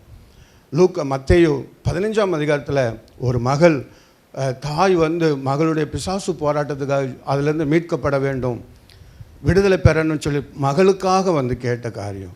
ஆண்டவர்கிட்ட வந்து தொடர்ந்து வந்து கேட்டு, ஆண்டவர் அவளுடைய விசுவாசம் பெரிதம்மா, நீ போ அப்படின்னு சொல்லி உன் மகள் சுகமாயிட்டான்னு சொல்லி ஆண்டவர் அந்த பிசாசு போராட்டத்திலேருந்து விடுதலை கொடுத்துருக்கிறார். ஆண்டவர் நல்லவர். 4வது காரியம், வியாதியிலேருந்து ரட்சிக்கிறவர். எத்தனை நாள் வியாதி? ஸ்தோத்திரம். அங்கே யோவான் 5ஆம் அதிகாரத்தில் 1லிருந்து 9ஆம் வசனம் வரைக்கும் நீங்கள் பார்க்கும்போது அங்கே அந்த 38 வருஷம் அந்த ஒரு மனுஷன் வியாதியாக படுத்து கிடக்கிறான். அந்த பெதஸ்தாவில் குளம் ஒன்று இருக்குது. அந்த குளத்துக்கு எப்போ கலங்கும், ஒரு தூதன் வந்து கலக்குவான். யார் ஃபஸ்ட்டு போய் இறங்குறாங்களோ அவங்கள ஆண்டவர் அங்கே உடனே அவங்க சுகமாயிடுறாங்கன்னு சொல்லி அவங்க ஒரு நம்பிக்கை. ஆனால் இந்த இயேசு கிறிஸ்து இந்த உலகத்தில் வந்த பிறகு ஸ்தோத்திரம் அவர் தேடி போகிறார். எத்தனை வருஷம்? 38 வருஷம். அவன் மீட்கப்படணும், அவன் விடுதலை பெறணும். அவன்கிட்ட போய் கேட்குறாரு, நீ சுகமாக விரும்புகிறியா, நீ விடுதலையாக விரும்புகிறியா? அவன் கேட்குறாரு. கேட்ட உடனே அவன் என்ன சொல்கிறான், ஆமையா நான் விடுதலை பெறேன்னு சொல்லலை, என்னையும் குளம் கலங்கும் போது என்னை கொண்டு போடுறதுக்கு விடுறதுக்கு ஆடலைன்னு அவன் ரிப்போர்ட்டு தான் பண்ணுறான். ஆனால் உன்னை விடுதலை ஆக்கிற இயேசு கிறிஸ்து உன் அருகில் வந்து நிற்கிறார். ஐயா தம்பி, சகோதரனே, சகோதரியே, இன்றைக்கி நீ யாரையோ டாக்டரையோ வைத்தியரையோ நம்பிக்கொண்டு இராதே. எத்தனை வருட வியாதியாக இருந்தாலும் இயேசு கிறிஸ்து உன்னை அதிலிருந்து மீட்டெடுக்க விடுதலை பண்ண இரட்சகராக இன்றைக்கு வெளிப்படுகிறார். 38 வருஷம். அப்போ அவர் சொல்கிறாரு, நீ அந்த குளத்தெல்லாம் நம்பிக்கை விட்டு நான் உன்னை விடுதலை ஆக்குறேன்னு சொல்லிட்டு உன் படுக்கை எடுத்துக்கொண்டு நடன் சொன்ன உடனே அந்த பெரிய கும்பிடு போட்டுட்டு படுக்கையெல்லாம் சுருட்டிட்டு ஓடியே போயிட்டான். கர்த்தருக்கு ஸ்தோத்திரம் உண்டாகட்டும். அருமையான தேவனுடைய பிள்ளையை ரட்சிக்கிறவர். அந்த வியாதியிலிருந்து ஆண்டவர் நிறைய சம்பவத்தை நான் சொல்லலாம், எனக்கு அவ கொடுத்த நேரம் முடிஞ்சு போச்சு. ஆகவே இன்றைக்கு அந்த இரட்சகர் உன்னுடைய வாழ்க்கையில் சாபத்திலிருந்து விடுதலை பெறுவதற்கு ஆண்டவர் இன்றைக்கு கரத்தை நீட்டுகிறார், இரட்சகராக வருகிறார். உன் பாவத்திலிருந்து விடுதலை கொடுப்பதற்கு ஆண்டவர், விடுதலை கொடுக்கிறதுக்கு ஆண்டவர் இரட்சகராக வந்திருக்கிறார். உன்னுடைய பிசாசு போராட்டம் எது இருந்தாலும் அதிலிருந்து விடுதலை கொடுக்கிறதுக்கு இரட்சகராக வந்திருக்கிறார். உன் வியாதியிலிருந்து விடுதலை கொடுக்கிறதுக்கு இரட்சகராக வந்திருக்கிறார். எல்லாரும் முழங்கால் படியிடுவோமாக. ஹல்லேலூயா, ஹல்லேலூயா, ஆமென். எல்லாம் கர்த்தரை மகிமைப்படுத்துவோமா, எல்லாம் ஸ்தோத்திரம் பண்ணுங்க. ஹாலை துதிக்கிற இடத்துக்கு தேவன் இறங்கி வருகிறார்.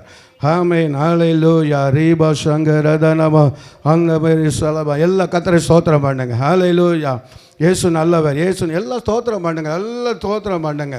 அப்போ தான் அற்புதம் நடக்கும். ஸ்தோத்திர பலியிடுகிறவன் என்னை மகிமைப்படுத்துகிறான். அவர் துதிக்க துதிக்க சின்ன பிள்ளைங்க எல்லாம் வாயை திறந்து நல்லா ஏசப்பா ஸ்தோத்திரம் பண்ண ஆரம்பிங்க. ஹல்லேலூயா, துதிங்க, எல்லாம் துதிங்க. ஹல்லேலூயா. ரீபா சங்கரதர சக்கர பலபரோதரி அங்கரபா. நன்றி ஆண்டவரே. ஹல்லேலூயா. ரீகவரப சதுரா. ஆமென். நன்றி ஆண்டவரே. ஹல்லேலூயா, ஹல்லேலூயா. நன்றி ஆண்டவரே, நன்றி ஆண்டவரே, நன்றி ஆண்டவரே. அப்பா உமக்கு நன்றி ஏசப்பா. உங்க நாமத்தில் இன்னும் அற்புதங்கள் நடக்குது ஏசப்பா. உங்க நாமத்தில் இன்னும் அற்புதங்கள் நடக்குது. பேய்கள் ஓடுதே, நோய்கள் தீருதே, பாவங்கள் பறந்தோடுதே. எல்லாம் சொல்லுங்க. பேய்கள் ஓடுதே, நோய்கள் தீருதே, பாவங்கள் பறந்தோடுதே.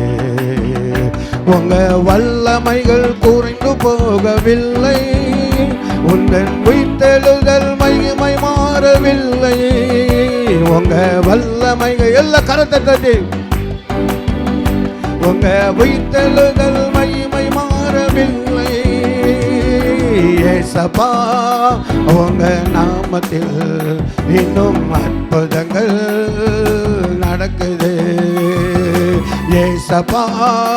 உங்க நாமத்தில் இன்னும் அற்புதங்கள் நடக்குது. துன்பங்கள், தொல்லைகள், வியாதிகள், வறுமைகள் வந்தாலும் நம் இயேசு குணமாக்குவார். துன்பங்கள், தொல்லைகள், வியாதிகள், வறுமைகள் வந்தாலும் நம் இயேசு குணமாக்குவார். விசுவாசம் நமக்குள் இருந்தால் போதும், தேவ மகிமையை கண்டிடுவோம். விசுவாசம் நமக்குள் இருந்தால் போதும், தேவ மகிமையை கண்டிடுவோம். உங்க வல்லமை எல்லாம் கைத்தட்டு. சபலதுரப சக்கலபோ. ஆமென், எல்லாம் கைத்தட்டு. உங்க வல்லமைகள் குறைந்து போகவில்லை, உங்கள் உயிர்த்தெழுதல் மகிமை மாறவில்லை. மந்திர சூனியம், செய்வினை கட்டுகள் இன்றே நம் இயேசு உடை தெரிவார். மந்திர சூனியம், செய்வினை கட்டுகள் இன்றே நம் இயேசு உடை தெரிவார். ஆவியானவர் நமக்குள் இருப்பதால் உலகத்தை நாம் கலக்கிடுவோம். ஆவியானவர் நமக்குள் இருப்பதால் உலகத்தை நாம் கலக்கிடுவோம். உங்கள் வல்லமைகள் குறைந்து போகவில்லை, ஹல்லேலூயா, மகிமை மாறவில்லை. உங்கள் வல்லமைகள் குறைந்து போகவில்லை, உங்கள் உயிர்த்தெழுதல் மகிமை மாறவில்லை. சாத்தானின் சதிகளா, பாவத்தின் வாழ்க்கையா, இன்றே நம் இயேசு உடை தெரிவார். சாத்தானின் சதிகளா, பாவத்தின் வாழ்க்கையா, இன்றே நம் இயேசு உடை தெரிவார். துதியின் ஆயுதம் நமக்குள் இருப்பதால் அசுத்த ஆவியை துரத்திடுவோம்.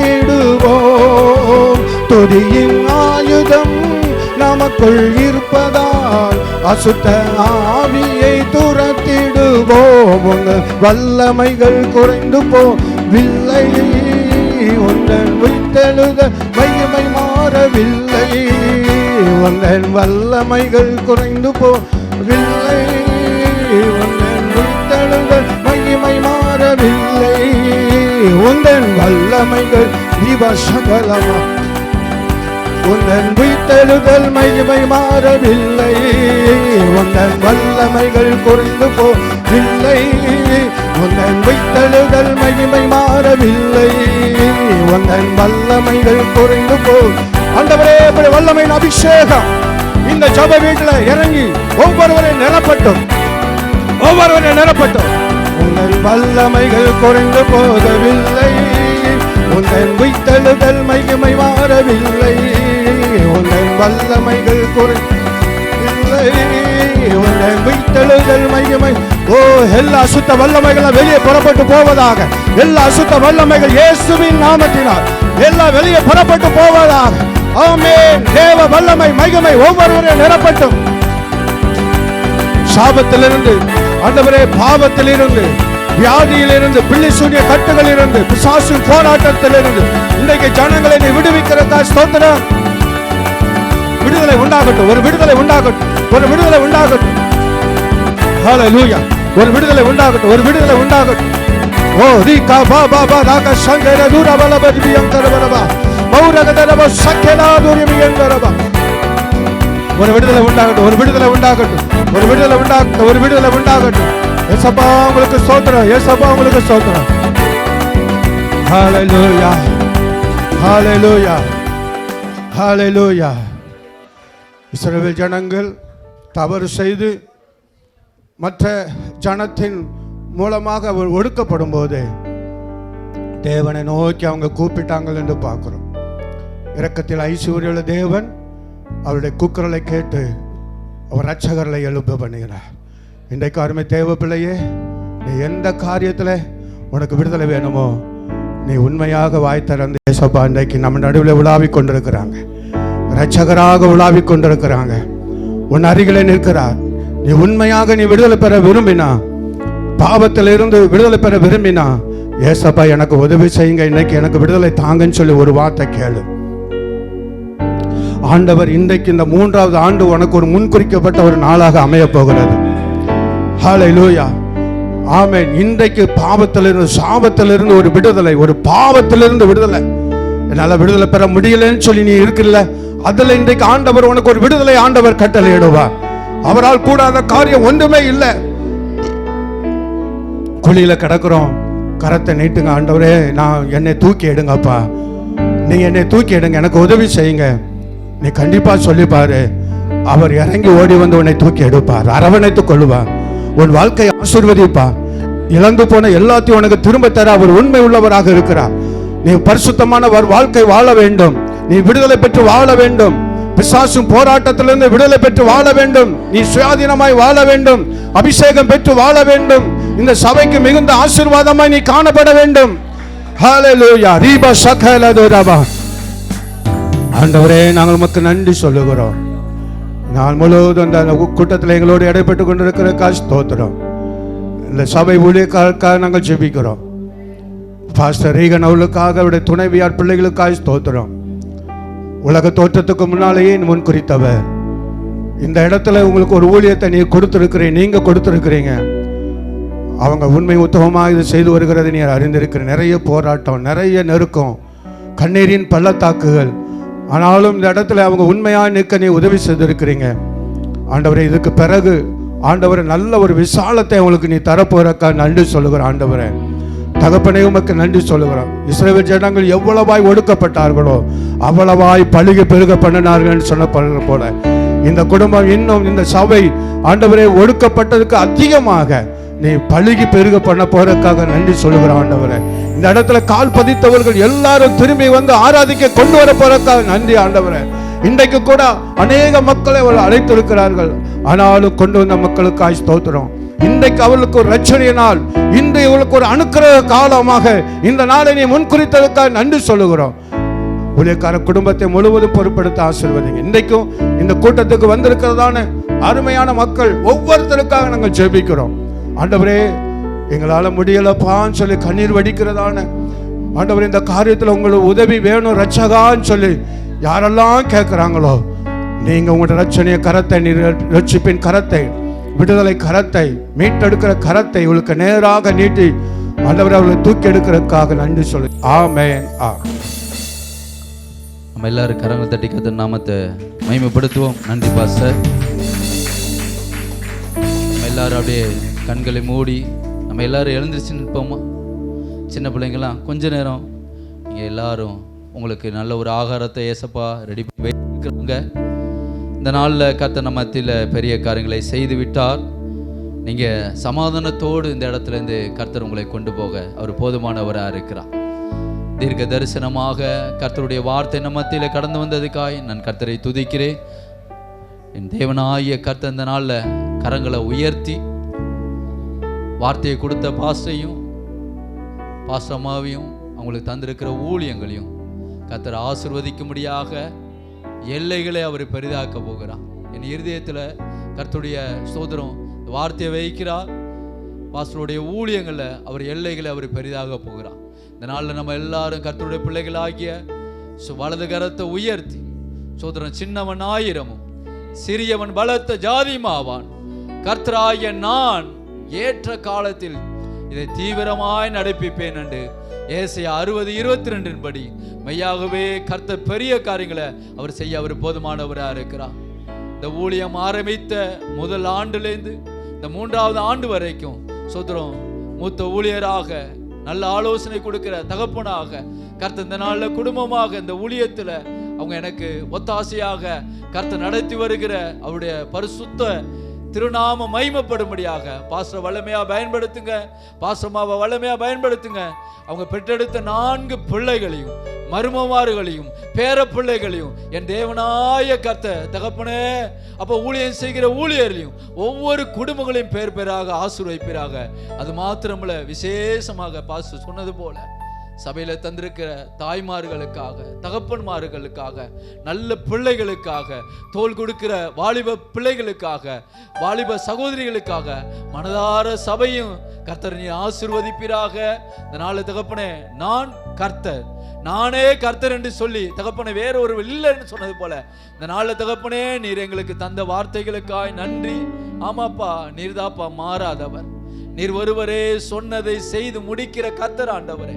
விசேஷமாக சபைக்குரிய வாக்கு தத்தங்களையும் என் தேவனாய கர்த்தர் தகப்பனே, ஒருவனை அவன் தாய் தேற்றுவது போல நான் உங்களை தேற்றுவேன், நீங்கள் எருசலேமிலே தேற்றப்படுன்னு சொன்னது போல என் தேவனாய கர்த்தர் இந்த வாக்கு தத்தத்தையும் என் தேவனாய கர்த்தர் தந்ததுக்காய் நன்றி செலுத்துகிறோம். மனதார தகப்பனே சோதரம் ஆண்டவர் விசேஷமாக ஆமாப்பா நினைத்து பார்க்கலப்பா. சபையிலேருந்து தகப்பனே பாசோட சபையிலேருந்து 2 குடும்பங்களை நீர் அழைத்து வந்ததுக்காக நன்றி.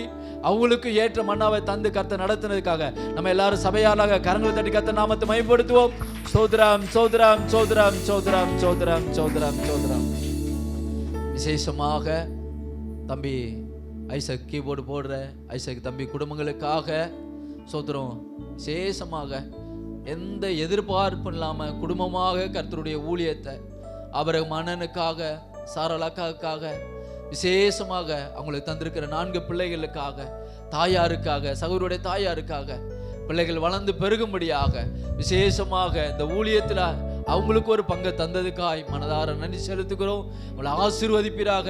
அதே போல விசேஷமாக சொர்ணராஜ அண்ணனுக்காக சோத்திரம், அக்காவுக்காக, ஈவாய் தந்த 2 பிள்ளைகளுக்காக அவங்களும் சோத்திரம் இந்த ஊழியத்தில் சோத்திரம் இது ஒரு மிஷனரி ஸ்தலம்னு சொல்லி கர்த்தர் வந்த நாள்லேருந்து இந்த நாள் வரைக்கும் தகப்பனே சோதரம் அவங்களை அழைத்து வரதுக்காய் நன்றி செலுத்துகிறோம். இந்த இடத்துல தகப்பனே தடைப்பட்ட தம்பிமார்களையும் ஒப்பு கொடுக்கிறோம்.